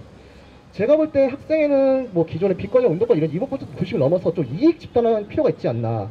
우리가 갖고 있는 권리, 우리가 갖고 있는 주권들이 이익인데 그 이익을 적극적으로 제기할 필요가 있지 않나가 중요한 것 같습니다. 그랬을 때 학생들도 그렇게 균질적인 집단이 아니에요. 다양한 생각이 있고 다양한 지위, 다양한 뭐 가정 환경, 계급 이런 게 있을 텐데, 그럼 학생회는 이것을 어떻게 포괄적으로 의견을 수렴할 것인가? 계속 학생에 대한 위기, 학생에 대한 문제, 학생이 뭐 썩었다 뭐 이런 거 굉장히 많이 나오고 있는데, 그거를 학생들이 책임을 전가하는 게 아니라 학생회가 어떻게 성찰적으로 우리 바라보고, 물론 굉장히 성찰적인 학생도 많고 점차 발전한 모습을 보이는 학생도 있지만 전반적으로 우리가 성찰적으로 보면서 이 부분 어떻게 치열하게 고민할 것인가, 굉장히 어려운 과제지만 이걸 좀 진지하게 고민할 필요가 있지 않나. 그래서 학생회에서 이제 지켜온 전통들이 있어요. 근데 그 전통이란 것도 뭐 세터를 간다든지 주점을 한다든지 학과 행사한다든지 이런 부분을 다시 한번 고민하면서 이게 왜 우리에게 필요한가. 세터, 학생들 의견을 수렴하다, 학생들 의견을 만날 수 있고 학생을 만나는 자리다. 근데 그렇게 돌아가지 않는 세터도 있을 수가 있어요. 그러면 이 지금 전통을 우리가 다시 사유를 해가지고 이거 어떻게 성찰적으로 바라볼 것인가 굉장히 중요한 문제 같고, 두 번째로 좀 끊긴 전통이라면은 좀 학생회 하시는 분들 중에 뭐 안 그러신 분도 많지만 좀 정치적 감각을 많이 전통이 떨어진 것 같아요. 그러니까 우리가 학생들의 욕을 굉장히 민감하게 센시티브하게 반응하고 학교와 또 협상을 하거나 학교와 싸우거나 이게 되게 정치적 감각인데, 그런 감각적인 부분이 전통에서 많이 끊기지 않았나. 학교 협상할 수 있는 부분이 충분히 협상할 수 있어요. 우리가 양보할 수 있는 부분은 양보할 수 있고, 근데 어떤 기준에서 하느냐, 학생들의 기준에서 해야 된다. 그런 걸 많이 떨어지지 않았나 저는 좀 생각이 듭니다. 그래서 제가 참 이런 얘기하면 참 꼰대스럽긴 한데 또 제가 마지막 학기가 될 것 같아서 아마 학교 떠나게 되겠지만 좀 이런 고민을 여기 계신 분들, 그리고 뭐 후배님들, 선배님들, 뭐 동기분들, 교수님들 좀 다 같이 고민을 계속 지속해 나가면서 좀 대안적 모델을 만들고 그걸 또 어떻게 집행할 것인가도 좀 고민을 해봤으면 좋겠습니다. 감사합니다. 예. 다음번 차례로 하니까 막 뜨는 것 같더니 말씀 잘하시네요. 대단히 감사합니다. 아마 저기 학생회 대표해가지고 이야기하기가 그렇게 쉽지만 않았을 텐데 정말 감사합니다. 그리고 김명환 교수님께서도 이제 수업이 있으셔가지고 먼저 좀 말씀을 청해야 될 것 같습니다. 네, 안녕하십니까. 저는 서울대에서 가르치고 있는 김명환이라고 합니다. 원래는 좀 발제문을 좀 적어가지고 왔는데 오늘 이렇게 장소도 바뀌고 이러다 보니까 발제문을 가지고 얘기하지 말고 그냥 제가 여러분들이 꼭 들었으면 좋겠다 생각되는 생각 두 가지만 말씀드리고 제 토론을 마칠까 합니다. 하나는 제가 오늘 좀 일찍 왔습니다. 한 4시 반쯤 학교도 한번 돌아보고 싶어서 4시 반 전에 와서 이렇게 돌아보고 대강당을 올라갔더니 이 장소가 바뀌었다 해서 내려오게 됐는데, 제일 눈에 띈 게 여러분들에도 지금 다 보이는 거지만 저 플래카드가 보이더군요. 읽어볼게요. 인류중앙대는 개혁으로 초인류 갈터이니 다른 학교의 교수님들까지 우리 중앙대에 대해 걱정하지 않으셔도 됩니다. 이렇게 써 있었습니다. 참 여러 가지 생각이 여러분들 드실 겁니다. 근데 우선은 뭐 인륜이 초인륜이 하는 말 정말 듣기 싫은 말이고요. 그리고 여러 선생님들 또 발제자 선생님들 말씀해 주셨듯이 지금 중앙대 여러분들이 겪고 있는 문제는 결코 여러분들만의 문제가 아닙니다. 한국의 대학 전체가 겪고 있는 문제가 여기에 집약되어 있는 것이고, 거기에는 공립대학과 사립대학의 구분도 있을 수 없고, 이것은 대학 안의 문제인 동시에 우리 사회 전체의 문제이기도 한 것이죠. 그래서 여러분들 혹시 지금 이렇게 추위에 떨면서 앉아있다가 보면은 왜 내가 하필 이런 일을 겪어야 하나, 그냥 공부하고 싶은데 좀 하고 싶은 일도 많은데 이런 생각 드실 겁니다. 그러나 이것은 여러분들이 피할 수 없는 어떤 현실이요. 이것을 극복하는 가운데 여러분들이 정말 자기가 하고 싶은 일도 할 수 있고 이루고 싶은 것도 이룰 수 있다라는 생각을 해주시면 좋겠습니다. 저 플래카드를 보고 든 생각을 한 말씀 드렸고요. 또 하나는 이건 제 개인의 경험과 관련된 것으로 한 가지 더 말씀을 드리겠습니다. 저는 지금은 서울대에 있지만 사실은 성공회 대학교라는 작은 사립대학에서 10년을 있었습니다. 그 성공회 대학교는 이제 대한성공이라는 교단에서 하는 학교인데 원래는 작은 신학교였다가 1994년에 비로소 4년제 일반 대학이 되었습니다. 그리고 지금도 여전히 입학 정원이 530명에 불과한 아마 전국에서 가장 작은 그 사립대학일 겁니다. 근데 잠깐만 쉬었다 얘기할게요. 그 학교에서 제가 근무를 하면서 뭐 여러 학교가 작다 보니까 뭐 학생처장이나 여러 보직을 많이 맡았습니다. 그 과정에서 이제 하나를 알게 됐는데 이 사학 번호라는 게 있더군요. 그러니까 이게 되게 설립된 순서대로. 그래서 성공회 대학교가 묘하게 1994년에 4년제 대학이 됨으로써 사학 번호 100번이었습니다. 그런데 그 이후 한 7, 8년이 지나서 보니까 사학 번호가 200 몇십 번까지 넘어가고 있었습니다. 다시 말해서 그 대학 설립에 필요한 여러 가지 그 조건들을 많이 그 당시 완화가 되어 가지고 사립대학들이 전국에 굉장히 많이 생기고 있었던 겁니다. 불과 10년도 안 되는 사이에 100몇십 개가 생기고 있었던 거죠. 그런데 이미 그 대학들을 많이 설립하는 것이 곤란하다는 것도 분명해진 상황이었습니다. 그렇게 그 계획 없이 사립대학을 많이 만들어준 사람들이 누구겠습니까? 바로 정권이고 더 구체적으로는 교육부 관료들이었습니다. 소위 교육 마피아들이 있는 거죠. 그 사람들이 대학들을 마구 설립해 주면서 그 대학의 퇴임 후에 이사로도 가고 여러 가지로 뭘 챙겼던 겁니다. 그런 교육 마피아들이 있다는 걸 여러분들이 잊지 말아야 됩니다. 그래 놓고는 이제 와서 그 대학들을 책임 안 지고 아까 윤지관 선생님이 발제했듯이 그 어떤 등급에 못 드는 학교들은 방치를 하겠다는 것은 있을 수가 없는 이야기죠. 대학의 구조 조정은 필요합니다. 필요하지만 그것을 미리미리 준비해야 될 사람들이 오히려 일을 저질러 놓고 이제 책임을 남한테 전가하고 있다는 것. 그 교육 마피아에 대해서 그리고 교육 마피아와 연결된 어떤 부패한 정치인들, 부패한 어떤 재벌들 이런 또 그와 결탁한 정말 부패한 어떤 일부 보직 교수들에 대해서 여러분들이 누가 무엇을 잘못하고 있는지 분명하게 직시할 수 있는 그런 것이 필요하다는 게 제 생각입니다. 그 두 가지만 저런 플래카드를 보고 여러분들 좀 웃어넘기고 이것이 내가 겪고 있는 이 일이 그냥 없었으면 좋았을 일이 아니라 내가 살아가는데 반드시 이거는 극복하고 넘어가야 될 일이다라는 점, 그리고 그런 과정을 겪는 속에서 누가 무엇을 잘못했는지 잘못한 자들을 정확히 이해해야 한다는 것, 그 두 가지만 말씀드리겠습니다. 감사합니다. 네, 감사합니다. 토론을 부탁드렸는데 저희들 마음까지 힐링까지 해주시고 계시네요. 정말 감사합니다. 그리고 오래 기다리셨는데요. 인하대학교 교수협의회 의장이신 김영 교수님 모시겠습니다. 인하대는 저희 학교와 비슷하게 지금 그 기업이 소유하고 있는 학교라 김영 교수님을 비롯해가지고 그 인하대 교수님들께서 또 대학의 민주화를 위해 가지고 싸움을 하신 그런 이력이 있으시고요. 저희들 그 가장 먼저 외부에서 가장 먼저 저희들 그 지지해 주신 그 학교 중에 하나입니다. 큰 박수로 맞이해 주시기 바랍니다.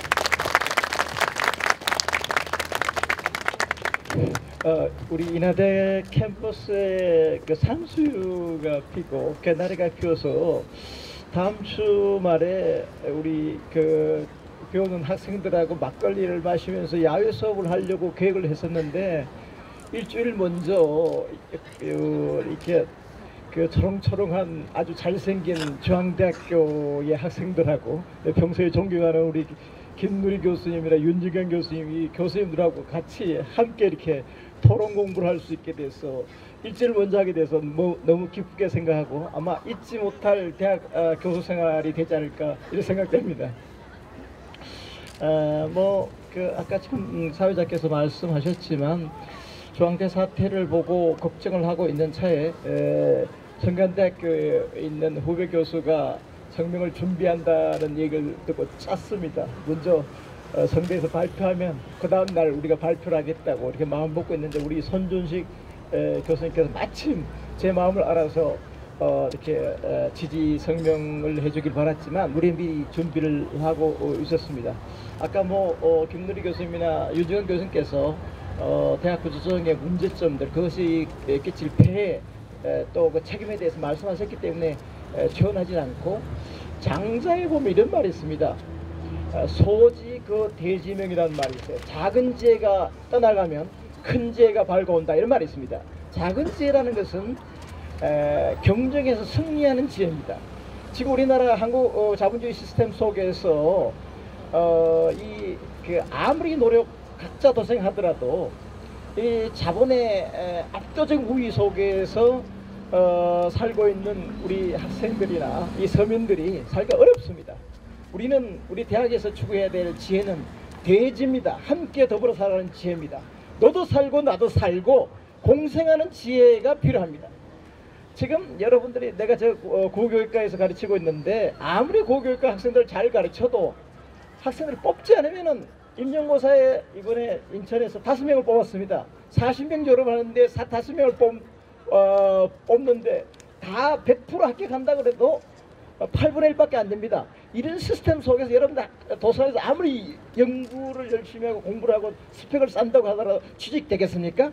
아까 우리 윤중현 교수님께서 말씀하셨지만 이 정부의 책임이고 기업의 책임이고 이 사회 기성세대의 책임입니다. 이 책임을 여러분들에게 떠넘기고 있는 이 시스템 자본 권력의 압도적인 횡포 이런 것들을 우리가 뼈저리게 느껴야 되고 오늘 또 우리가 좋은 학습의 장이 되고 있는데요. 이 중앙대학교가 자기 거라고 하면서 자기를 욕하는 집회를 여기서 열 수 없다고 했다고 그러네요. 우리 그런 면에서 우리 인하대학의 땅콩 사건을 벌인 조현아 수준하고 아주 굉장히 비슷합니다. 그 조현아의 오빠가 뭐라 그러는지 아십니까? 인하대학에 와가지고 인하대학은 내 거다 그랬습니다. 유치원 아이의 수준의 말을 했습니다. 이게 재벌의 수준들이 교양이 없고 품이 없으니까 그런 정도의 멘탈리티를 갖고 있습니다. 그런 사람들이 이 대학을 경영하고 운영한다는 건 참 무서운 거죠. 그런 면에서 우리 윤중현 교수님 말씀하신 대로 공공성의 회복, 국가 관련 대학으로 빨리 바뀌어야 된다고 생각합니다. 우리가 스스로 이렇게 여러분들 등록금 내고 우리들 공사하고 이렇게 하면 멋지게 대학을 꾸려갈 수 있습니다. 순망치 아니란 말이 있듯이 중앙대학이 무너지게 되면 그 다음에 인하대학이 무너지고 인하대학 무너지면 성균대학 무너지고 성균대학 무너지고 우리 한국 사립대학 무너지고 이 사립대학 무너지면 우리나라 대학이 황폐해집니다. 여러분들이 굳건히 교수님들과 학생들이 연대해서 투쟁해 주시면 우리 다른 대학의 교수님들과 학생들도 지금 오늘 이 자리에 참석하지 않았지만 적극적으로 참여할 것이고 저도 이제 오늘 사실은 오늘 5시까지 제가 교수 신문 논설을 위원인데 다음 주 월요일 날 논설을 쓰게 돼 있어요. 5시까지 보내라고 그래요. 그래서 내가 야 이거 기억이 가야 되는데 어떡하나 하다가 오늘 보고 났는데 이거를 딴 주제를 쓰려고 하다가 던져두고 중앙대 사태를 가지고 오늘 돌아가서 지금 시간이 많이 됐잖아요. 가서 오늘 저녁밥 먹고 밤새서 써가지고 내일 아침에 넘겨주겠어요. 다음 주 월요일자 교수신문 사설도 한번 보시기 바랍니다. 우리 중앙대학교 존경하는 여러 교수님들, 투쟁하는 교수님들, 직원들, 학생들 사랑합니다. 감사합니다. 5분 패널 토론 잘 들었습니다. 지금 날씨 춥죠? 네. 나도 미치겠습니다 지금. 오늘따라 폼 잡고 양복 입고 왔는데 대단히 춥네요. 그러나 여러분들이 뜨거운 열기가 지금 이 흑석동의 추위를 이겨내고 있어요. 그렇게 믿어야죠. AT필드. 지금 이런 발표와 토론을 학생들이 이렇게 인내심을 가지고 잘 들어주셨는데 교수님들이나 또 학생도 계시고 하니까 질문이라든지 또 자기가 또 하고 싶은 이야기 있으면 주저하지 마시고 손을 들어주시기 바랍니다. 안녕하세요. 저는 영어영문학과 학생회장 10학번 신상원이라고 합니다. 반갑습니다. 저는 뭐 다른 이야기는 아니고 저도 지금 그 학생 공동대책위원회에 같이 소속돼 있고 교수님들과 같이 함께 이렇게 학교의 어떤 기업적 구조 조정에 대해서 이렇게 싸우고 있는데 가장 큰 게 학생들의 관심이라고 생각이 들어요. 사실 실질적으로 많은 학생들이 관심을 많이 안 가지고 있거든요. 그러니까 제가 뭐 이렇게 많은 학생들은 아니지만 그래도 이렇게 추운 날씨에 와주신 여러분들한테 당부의 말씀이라고 해야 되나? 어쨌든 그런 말씀 한번 드리자면 학칙 그 공고 개정이 들어갔고 20일 후에는 학칙 공표가 돼요. 그러니까 저희한테 주어진 시간이 20일밖에 없다고 봐야 되는 거거든요. 그런 점에서 여러분들이 좀 많은 관심을 가져주시고 뭐 이렇게 저희들이 하는 행사나 이런 거에 대한 좀 많은 관심을 가져주셨으면 하는 바람에서 이렇게 나와서 말을 하게 됐습니다. 참 많이 힘들고 한 달 동안 저희들도 뭐 여러 가지 글도 쓰고 반제 토론도 하면서 이 문제에 대해서 많이 이야기를 했었는데 이 자리를 비롯해서 중앙대 학생 모든 여러분들이 이 사실에 대해서 많이 아시고 많이 같이 힘을 모아주셨으면 감사할 것 같습니다. 감사합니다. 안녕하세요. 문화연구학과 박사과정 송재영이고 중앙대 대학원 신문사에서 편집위원으로 일하고 있습니다. 다르면 지금 대학원생 분들도 되게 많이 와 계신 걸로 제가 아직은 얼굴 되게 많이 보이는 것 같아요. 근데 지난 화요일 때 기획처장과 대학원장님이 약간 조금 일방적인 설명회를 열으셨는데 그 당시에 이제 대학원과는 이건 크게 상관없다. 대학원의 연구 중심 대학원이라는 테마는 계속 가져갈 것이다 라는 선에서 구체적인 안을 제시하진 않았어요. 어떻게 변할 것이다 이 변화로 인해. 근데 지금 오늘 모이신 교수님들께서는 이 변화안이 대학원이 어떻게 변화될 것이다 라는 거에 대해서 어떻게 생각하시는지 한번 대학원생으로서 여쭤보고 싶었습니다. 네, 지금 연구중심대학을 사실상 지금 포기한 선언이라고 봐야 되는 게 상식적이지 않습니까? 이렇게 취업 중심으로 간다는 것은. 그럴 경우에 과연 대학원이 온전한 연구 학문 기관으로 살아남을지 그 가능성은 대단히 낮다. 그렇게 보이죠. 네. 짧게 말씀드리겠습니다. 안녕하세요. 저는 기계공학부에 그냥 다니고 있는 학생이고요. 제가 이거 들으면서 제일 궁금했던 거는 그러니까 학생들이 제일 관심 있어 할 만한 사항은 전공제가 뭐고 그리고 학과제가 뭐고 뭐가 좋고 뭐가 나쁘고가 제일 중요하다고 생각을 하는데 여기 많이 토론하시는 걸 들어보니까 이제 사회 구조라든가 과거의 것들이 어떻고 뭐 이런 식으로 많이 얘기를 하시더라고요. 그러니까 정작 학생들이 제일 궁금해할 만한 사항을 많이 말씀 안 해주신 것 같아서 혹시 여기 계신 분들 중에 학과제의 좋은 점과 나쁜 점, 뭐 전공제의 좋은 점과 나쁜 점을 혹시 이렇게 허심탄회하게 학생들에게 알려주실 수 있다면 좀 더 학생들에게 공감할 수 있는 좋은 기회가 될 거라고 생각합니다. 방금 뭐 좋은 질문을 주셨습니다. 사실 종대에서 학부 구조 선진화 이런 이름으로 이제 학과 폐지, 학생들의 선택권 중시, 그래서 많이 이제 선택하는 전공 중심으로 학교를 개편해 나가겠다 이런 방침을 했기 때문에 아마 학생들 측에서는 그것이 나한테는 선택권의 여지를 주는 거고 전공 모색 기간도 주는 거고 하기 때문에 어떤 점에서는 하나의 좋은 개선일 수도 있겠다 이런 생각이 좀 들 수도 있겠습니다. 또 실제로 그런 면이 전혀 없는 건 아닙니다. 이제 그렇긴 한데 사실 이제 그 아까 말씀드린 것처럼 학과를 없애고 또 생기게 하고 하는 것이 불가능한 건 아닙니다. 어떤 학과 구조가 영구 불변하라는 법은 없죠. 사회 요구나 이런 데 따라서 언제든지 변해갈 수 있는 것인데 그렇지만 학과 구조는 학과로 돼 있고 그다음에 거기에 대한 학문 체계가 있고 교수들이 있고 또 커리큘럼이 있고 이런 것들이 오랫동안 수기를 거쳐서 이루어진 거고 그 교육을 통해서 학생들의 전공 실력을 길러주기 위해서 가장 적합화된 그런 이제 전문가들이 논의를 거쳐서 확립된 겁니다.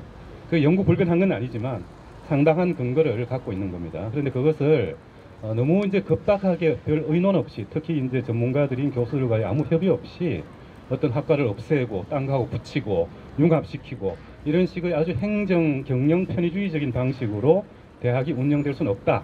이런 관점에서 이제 학과를 그런 식으로 졸속하게 바꾸는 이런 구조는 아니고요. 대학이라는 것이 학문적인 축적도 필요하고 이런 것이고 그 다음에 학과를 새로 융합해서 뭘 새로 만들려면 거기에 대한 인력 양성이라거나 아니면 그걸 원하는 학생들이 있으면 거기에 대한 충분한 교육을 시킬 만한 자원이 있어야지 그런 걸 하기 때문에 원래 그런 융합을 할 때는 외국 다 그렇듯이 갑자기 이렇게 바꾸지 않습니다. 상당한 준비를 거쳐서 하는 거고요. 그 다음에 이제 여기 와서 학과제를 없애고 와서 1년 반 내지 2년 가까이 이제 리버럴 아처 에듀케이션이라는 이름으로 이제 그 얘기하는 그런 과정을 거쳐서 전공 선택을 하게 하고 한다. 이렇게 말했을 때는 그게 제대로 실현되기 위해서는 사실은 리버럴 에듀케이션을 하게 되면 결국은 전공 선택을 나중에 하게 되고 결국 이제 전공 공부를 어느 정도 체계적으로 할 기회는 약해집니다. 학과 소속이 아니면. 그러면 그건 뭘 전제하는가 하면 대학원에 가서 본격적으로 한다는 전제가 있습니다.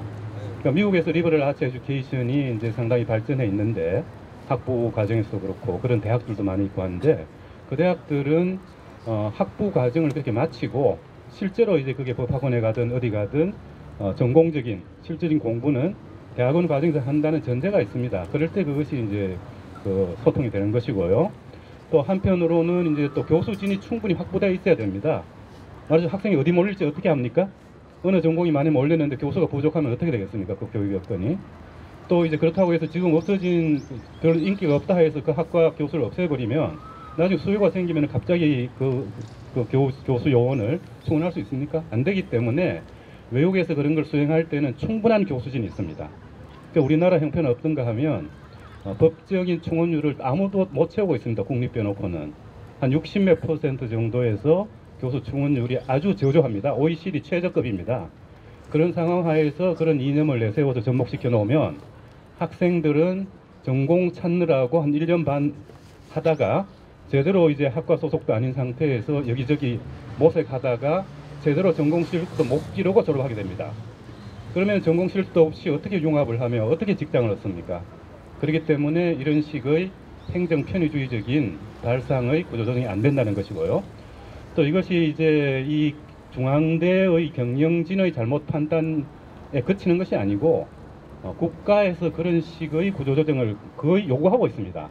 그렇기 때문에 중앙대가 먼저 나서서 그런 일을 했기 때문에 문제가 생긴 것이지 전체적으로는 교육부의 구조조정 방향이 그렇게 돼 있고 말씀드린 것처럼 이제 미스매치 얘기를 장관이 했지 않습니까? 그러니까 산업 수요와 대학에서 길을 내는 인원이 다르기 때문에 중앙대도 아마 앞으로 이공계열을 높이고 인문이나 이런 쪽을 기초학문 쪽을 좀 줄이겠다 이런 얘기를 신문에서도 했습니다. 그런 방향으로 가겠다는 것인데 사실 장관 말 자체가 사실에 맞지가 않습니다. 미스매치가 아니에요. 그러니까 그거를 이제 그냥 그렇게 말하면서 이제 하는 것인데 왜냐하면은 우리나라 이공대 공대생이 적으냐? OECD에서 그런 교육 통계가 나옵니다. 거기 보면은 OECD에서 한국이 전체 대학생 가운데 공대생이 차지하는 비율이 OECD 평균의 2배입니다. 현재. 그리고 이제 유럽, 유럽에 하면 영국, 프랑스, 독일이 중심이지 않습니까? 그런 나라들에 대해서 3배입니다. 우리가 많이 따라하는 미국, 우리가 미국 따라간다 이렇게 얘기하고 있는데 미국과 비교하면 무려 4배입니다.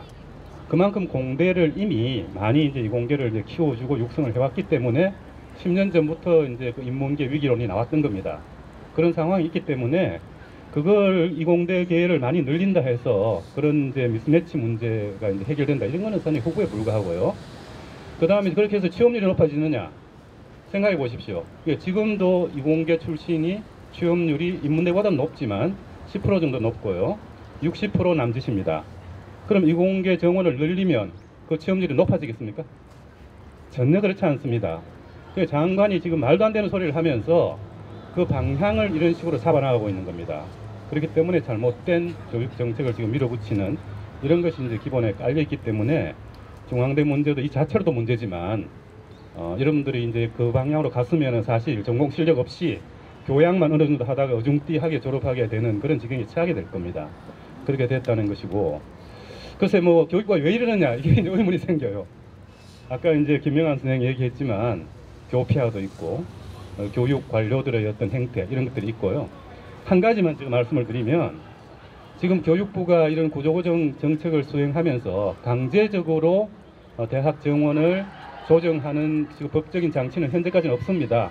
강제는 못하게 돼 있어요. 압박은 가할 수는 있지만 지금까지는 돈 안 주겠다 하고 압박 가해서 줄이는데 법을 제시해 놨습니다. 구조개혁법입니다. 소위 김희정 법안이라는 건데 그게 지금 그 국회에 계류돼 있습니다.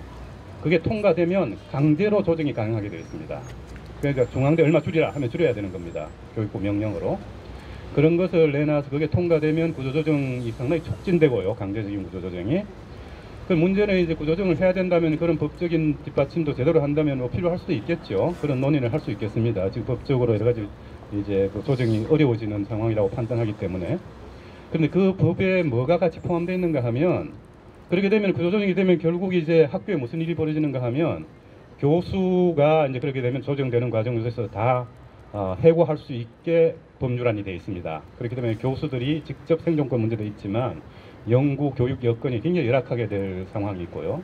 학생들은 이제 그 학과가 없어지거나 학교가 없어지면 어쨌든 다니던 학교가 그렇게 되기 때문에 여러 가지 피해를 입게 됩니다. 그러면 교육부의 구조조정법은 학생과 교수를 어떻게 보호할 것이냐? 교수가 그냥 개인이 아니라 국가의 연구 인력이죠. 말하자면 다 그걸 선택해서 평생 직으로 선택한 사람들인데 어떻게 그걸 보호할 것이냐, 이런 정책을 거기 담아야 되는데 그건 거의 없습니다. 근데 뭐가 있는가 하면 부실 사학으로 점점 더 이제 떨어져서 경영이 어려워지는 사학들이 생길 겁니다. 앞으로 학생이 안 들어가게 되면 그 대학들을, 그 부실 사학들을 보호하는 법을 집어넣었습니다. 그게 부실사학재단 자녀재산 특례법입니다. 뭔가 하면 지금은 이제 그 사립대학의 재산은 다 공익재산입니다. 부실사학이 문을 닫으면 다 국고에 귀속해야 돼요. 국고에 귀속되면 그걸 이용해서 우리가 학교를 살릴 수 있어요. 그런데 특례법에 의하면 지금 재단이 부실사학이 학교를 물러나면서 그것을 마음대로 처분할 수 있게 바꿨습니다. 현행법에서는 안 되는 것을 특례법으로 바꾸려는 겁니다. 결국 교육부가 하자는 것은 구조조정 국면에서 직접 피해를 받는 교육 현장을 살릴 생각을 하지 않고 부실 경영을 해서 족벌 경영을 하다가 쫓겨나는 부실 재단들을 살리는 법을 내놓은 겁니다. 그게 지금 현재 교육부가 하는 짓입니다. 그걸 여러분들이 그런 일을 잘 모르기 때문에 조정해야 되는가 보다, 교육부에서 하자는 그러니까 필수 불가능한 보다 이렇게 생각하시는데, 내용을 들여다보면은 그렇다는 것. 공부를 좀 같이 좀 해도 되고, 어쨌든 사태를 알아야 맞설 수가 있습니다. 그래서 그런 얘기를 일단 제가 말씀드리지만 아마 학생들도 지금 관심이 있어서 공부하는 분위기가 있는 걸로 알고 있고요. 왜냐하면 학생들이 여러 가지 공부도 해야 되지만 자기의 교육 현장에서 무언가 실천하지 않으면 앞으로 사회에 나가서도 실천할 수 없습니다.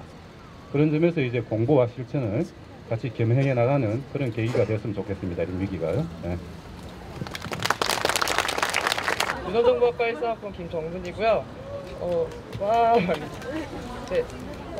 사실 학교는 교수, 학생, 그리고 학교 본부 뭐 이렇게 된다고 하는데 어쨌든 학생이 중요하다고 생각합니다. 근데 제가 궁금한 점은 공대위 하시는 대표분께 여쭤보고 싶은데, 저희가 사실 공대위가 혹시 뭘 하는지도 모르겠고 당장 다음 주에 무슨 활동이 있는지도 잘 몰라요. 제가 지금 서포터즈에 들어가긴 했는데 연락도 받은 게 별로 없고, 그러니까 일단 다음 주라도 공대위가 무슨 활동을 할 건지에 대해서 좀 홍보를 해주시면 이 자리를 빌어서 감사하겠습니다. 저희가 이제 사실 출범한 지 얼마 안 됐고 이제 더 많은 학생들을 모으자고 이야기한 지가 얼마 되지 않아서 홍보가 제대로 안 됐어요. 근데 교무위원 의결 사항이 공개되고 학칙 개정 공고가 뜨면서 우리가 생각하는 것보다 사태가 정말 심각하구나라고 느껴서 어제 회의 결과를 말씀드리자면, 일단 어젯밤에 성명서를 작성해서 연서명을 받을 예정이고요. 오늘부터 광장 사업을 시행했는데 그렇게 학우분들의 관심이 크지 않아서 더 많은 관심 가져주셨으면 좋겠고, 다음 주에는 아마 기자회견을 열고 저 현수막에 맞서는 플래카드를 걸어보고자 합니다. 정말 많은 분들의 힘이 필요하고 목소리가 필요한 상태라서요. 더 많은 관심 가져주셨으면 감사하겠습니다. 안녕하십니까. 사회학과 1학번 강승남이라고 합니다. 네, 먼저 제 생각 말씀드리기 전에 추우니까 짧게 몇 가지 사실관계에 대해서 말씀드릴 필요가 있을 것 같은데요. 일단 저 현수막 보이시죠? 예, 이제 중앙대를 사랑하는 어떤 학생분들이 다신 건데, 일단 분명히 맥락상 오늘 저희 행사에 참여하신 다른 학교 교수님들을 좀 조롱하려는 의도가 있지 않나 싶어요. 근데 저런 현수막을 걸 수 있다고 생각을 하는데, 문제는 과연 이제 저게 학교가 행정적인 절차로 저걸 이제 허락을 해줬냐의 문제가 되겠죠. 중앙대학교 몇 년 다니시면 아시겠지만 저희 대자보나 현수막 달기 정말 힘들죠. 공사장에 아까 말씀하시는 내가 꿈꾸는 대학 시리즈가 붙을 때마다 떼요. 미관상 좋지 않다고. 그럼 저건 미관상 보기 좋나요? 제 미학적 센스가 문제가 있는 건지 아니면 학교 행정적인 어떤 절차가 문제가 있는 건지 항상 헌법 이야기를 해요. 표현의 자유가 중요하고 어떤 그런 게시물이나 어떤 뭐 인쇄 같은 걸 뿌릴 때 허가는 존재할 수 없다. 하지만 학교는 항상 허가를 구하죠. 그다음에 학교가 반대하는 거에 대해서는 허가를 해주지 않습니다. 그리고 저런 어떤 되게 조롱의 의미를 가지고 있는 현수막을 학교에서 제일 잘 보이는, 어제는 저게 본관에 달려 있었거든요. 이런 어떤 학교의 어떤 행정적인 절차의 문제, 특히 오늘 우리가 여기 이렇게 밀려나오게 된 어떤 학교 행정적인 이야기들, 이런 것들에 대해서 학우 여러분들의 관심이 정말 중요하다고 생각을 하고요. 짧게 이제 오늘로써 이제 제가 군입대가 2주 남았습니다. 네, 그 와중에 제가 지금 여기서 왜 이러고 있는지 모르겠는데, 아유 마침 조용히. 학우 여러분 24일날 교무위원회 의결사항 보시고 25일날 학칙 개정안 보시고 그 다음에 언론 보도 보시면서 이런 생각 드셨을 거예요. 아, 그래도 학과제 폐지한다더니 학과는 살아서 가네. 뭐 광역 모집은 다른 학교도 하니까 뭐 수용할 수 있겠지. 이 정도면 뭐 타협할 만하다고 생각해 라고 생각하는 학우분들 많으실 거라 생각하거든요. 저도 교무위원회 의견사항 나왔을 때 이런 생각 들었어요. 야, 내가 중학교에 들어온 지 처음으로 학교가 사과 비슷한 걸 하는구나. 그리고 다음날 바로 절망했죠. 학칙 개정 공고 딱 뜬 거 보고서. 몇 가지 문제가 있어요. 처음에 3월 2일날 설명회 때 다 기억나시나요? 그때 제가 아마 질문했던 거로 기억나는데, 이게 도대체 학부제랑 뭐가 다르냐? 총장님 하시는 말씀이, 아, 우리는 학과의 경계를 없애고 융복합을 추구하는 전공선택제이기 때문에 학부제와 다르다 라고 말씀하셨거든요. 근데 지금 전공선택제 포기했잖아요. 그럼 다시 이제 온전한 학부제가 돼버린 거죠. 학교에서 처음에 주장하던 것도 뒤집어 엎어버리면서 학부제를 밀어붙이는 이유가 뭔지 모르겠다는 거예요. 앞에 선생님도 열심히 말씀하세요. 대학에 취업학원이 되면 안 된다. 네, 동의합니다. 근데 저도 당장 이제 취업이 급해요. 취업했으면 좋겠어요. 그럼 궁금한 건 그거예요. 광역 모집하면 취업 잘 시키는 대학이 되나요? 정말 이해가 가지 않는 거예요. 그렇게 했으면 뭐 성균관대나 이미 학부제를 시행하고 있는 학교들은 취업률 100% 찍었어야죠. 다른 학교들 다 학과제 하는데 학부제 하는 대학들은. 그게 아니잖아요. 지금 학교는 왜 학부제를 해야 하는지에 대해서는 한마디도 하지 않아요. 뭐 학생들의 전공 선택권을 보장하겠다? 말도 안 된다는 건 다 아시잖아요. 입시를 2번 보는 거예요. 중앙대학교 단과들 입학하고 입학한 친구들끼리 다시 경쟁해서 학과로 가는 시스템, 이게 학생들의 선택권을 보장하는 건가요? 절대 다수의 학생들은 자기들이 원하는 학과에 가지 못할 확률이 오히려 더 높아요. 이거를 왜 학교 발전이 광역 모집으로 가는 데에서 왜 말하지 않느냐는 거죠. 그리고 마치 학교가 엄청난 양보를 하는 것처럼 얘기하고 있다는 거죠. 영화 명랑 재밌게 보셨나요? 제 여자친구는 그 영화를 보다 중간에 나갔는데, 그 영화를 보면서 그런 생각을 했어요. 아, 정말 싸울 때는 뭐랄까 이렇게 칼질을 잘하는 것도 중요하지만 어디서 싸우는지가 정말 중요하구나. 하고 그러면 우리가 어디서 싸워야 할까요? 소용돌이를 등 뒤에 놓고 싸워야 하나요? 앞에서 저기 외선 133척, 333척이 오는데? 아니잖아요. 소용돌이를 우리 앞에 놓고 싸워야죠. 그리고 그래야지 우리가 이기든 말든지 어떻게 제대로 한번 싸워볼 거 아니에요. 이번 학칙 개정안 공고 보셨나요? 딱 한마디예요. 우리 광역 모집하겠다. 뭐 전공의학제 학과를 어떻게 지킬 건지, 각 단과대별로 학생들이 가는 학과의 그 정원은 어떻게 정할 건지, 뭐 나중에 융복합이 얘기가 나오면 어떻게 할 건지, 뭐 교양수는 어떻게, 그런 세부적인 사안에 대해서는 학칙 개정안에 하나도 없어요. 학칙 개정이 광역 모집만 하겠다는 거예요. 거기 선을 딱 긋고 그 다음에 설명을 하고 세부 사항을 정하재요. 우리 뒤에다가 지금 울돌목을 딱 깔아놓고 배수지를 쳐놓고 자기들 후퇴했다고 얘기하고 있는 거예요. 말이 안 되는 상황이라는 거죠. 학교가 지금 얘기하고 있는 건 타협안이 아니라는 거죠. 사실상 말도 안 되는, 상상도 하지 못한 학과제 폐지 걸어놓고 그거 쿨하게 포기하는 척하면서 원래 하려고 했던 이해가 되지 않는 광역 모집 들고 나온 거예요. 이런 상황에서 우리가 아, 타협했네?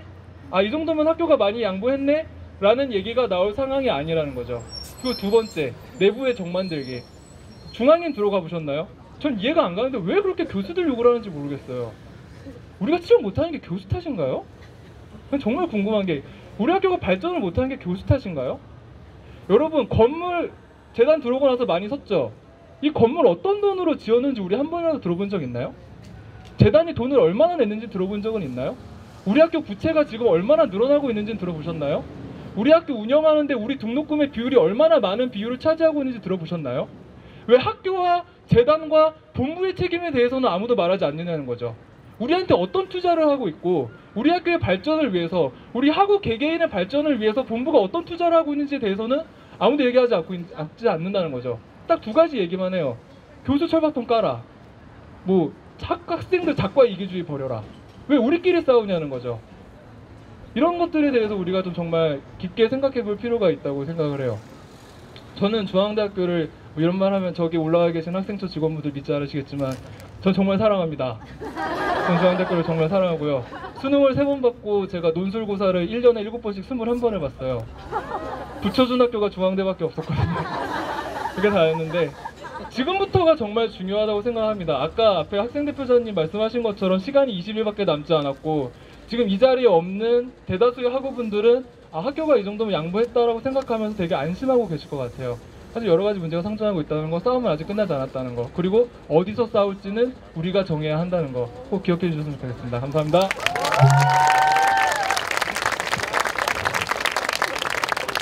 뭐 갑자기 유승민 장군 PD 막 군대 가지 마라.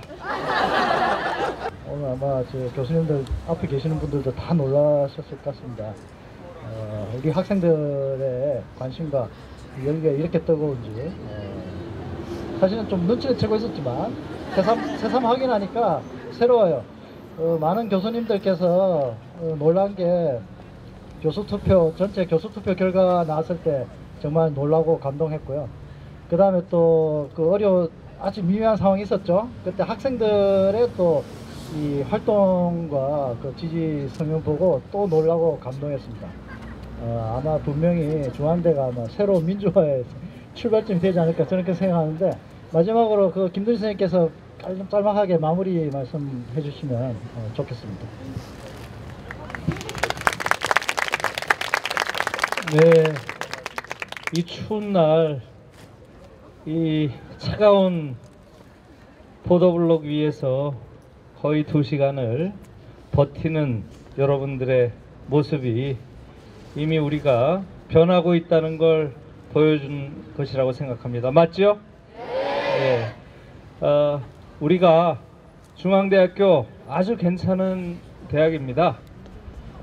제가 99년에 와서 벌써 16년이 됐어요. 학생들을 잘 가르치려고 굉장히 노력을 많이 했습니다.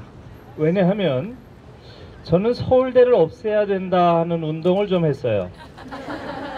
왜냐하면 서울대라는 형태로 서열화된 한국 대학이 여러분들한테 청춘을 다 뺏어버렸어요.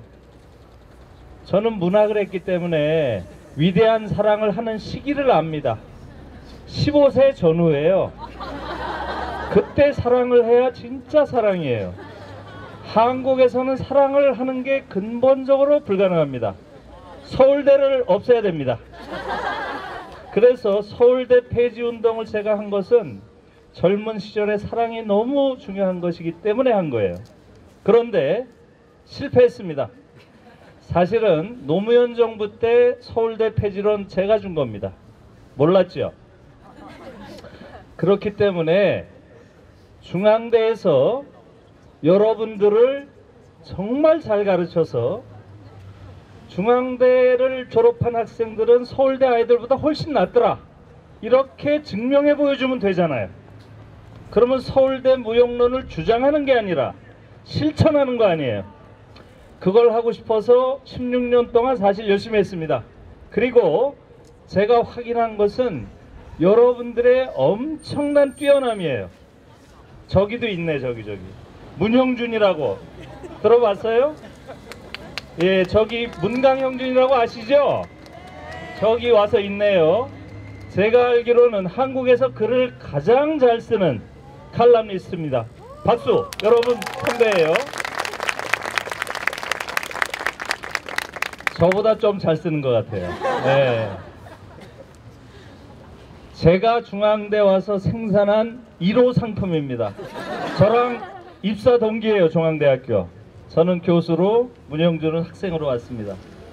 정말로 여러분들 안에는 무한한 잠재력이 있고 그 잠재력을 끝까지 추진시켜 줘야 되는 게 교수의, 대학 선생의 임무입니다.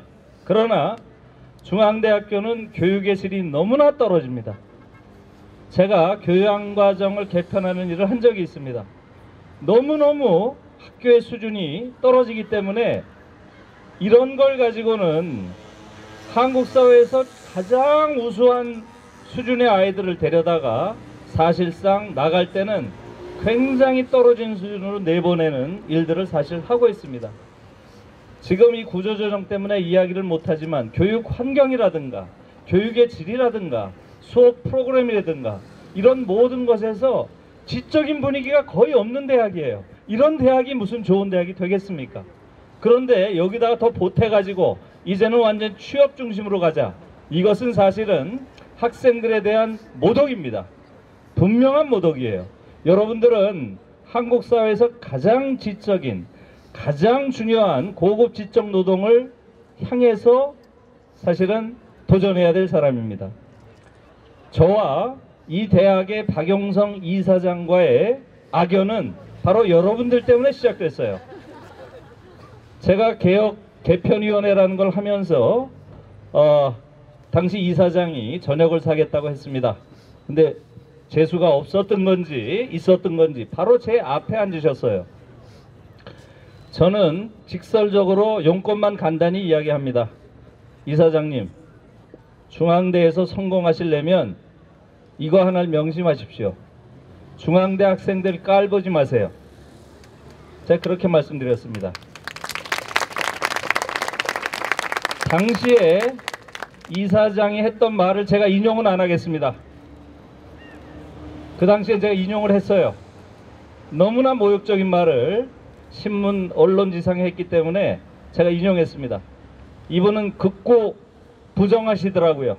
그거는 자기가 한 말이 아니다. 신문 기자가 소설 썼다. 이러면서 이야기를 하더라고요. 제가 그래서 이렇게 말씀드렸습니다. 이사장님, 중앙대 학생들 깔보지 마세요. 중앙대 학생들은 두산 들어가는 게 절대 목표가 아닙니다. 여기 아이들은 한국에서 가장 의미 있는 일들, 가장 창의적인 노동, 자기를 실현하는 노동, 두산 같은 데 가서 노예가 되는 노동이 아니라 자기 실현하는 노동을 할 것이고, 영 그게 안 되면 아예 그냥 두산이나 갈까? 이렇게 이야기하는 것이지 두산에 들어가는 게 인생의 목표일 수 없다. 그러니까 더 이상 반박하지 않더라고요. 저는 그렇게 믿습니다. 여러분들의 잠재력은 경애로워요. 여러분들은 무엇이 될지 모릅니다. 그런 여러분들을 너무나 모욕하는 형태의 구조조정이에요. 제가 지금 이 문제에 대해서 싸워야 되겠다고 생각하는 것은 바로 여러분들에 대한 모독이고, 학문에 대한 모독이고, 대학에 대한 모독을 단지 돈이 좀 있다는 이유로 절대 권력을 행사해서 이 대학을 황폐화하는 이 행위를 여러분들과 제가 또 저희 교수님들과 힘을 합쳐가지고 이번에 반드시 저지해냅시다. 감사합니다. 교수협의회 이강석 회장님 모시겠습니다. 사실 편안한 자리에서 오랫동안 좋은 논의를 할 수 있게끔 만들어드렸어야 하는데 이렇게 추운데 모셔서 별 면목이 없습니다. 사실은. 그럼에도 불구하고 오늘 모이신 분들 여기로 그러니까 김두리 우리 위원장님께서 말씀하셨듯이 반드시 승리할 수 있으리라고 믿습니다. 감사합니다. 예, 오랜 시간 또 추운 날씨에 불구하고 끝까지 자리 지켜주신 학생 여러분들 정말 감사드리고요. 그리고 또 이 멀리서 이렇게 오셔가지고 뜨거운 응원 보내주신 여러 교수님들께서도 이렇게 진심으로 감사드립니다. 제가 이게 추워가지고 말이 막 흘립니다. 어디 뜨거운 박수로 우리 자신의 의지, 우리 자신들의 그 의지를 다시 한번 확인하면서 자리 정리하도록 하죠. 박수.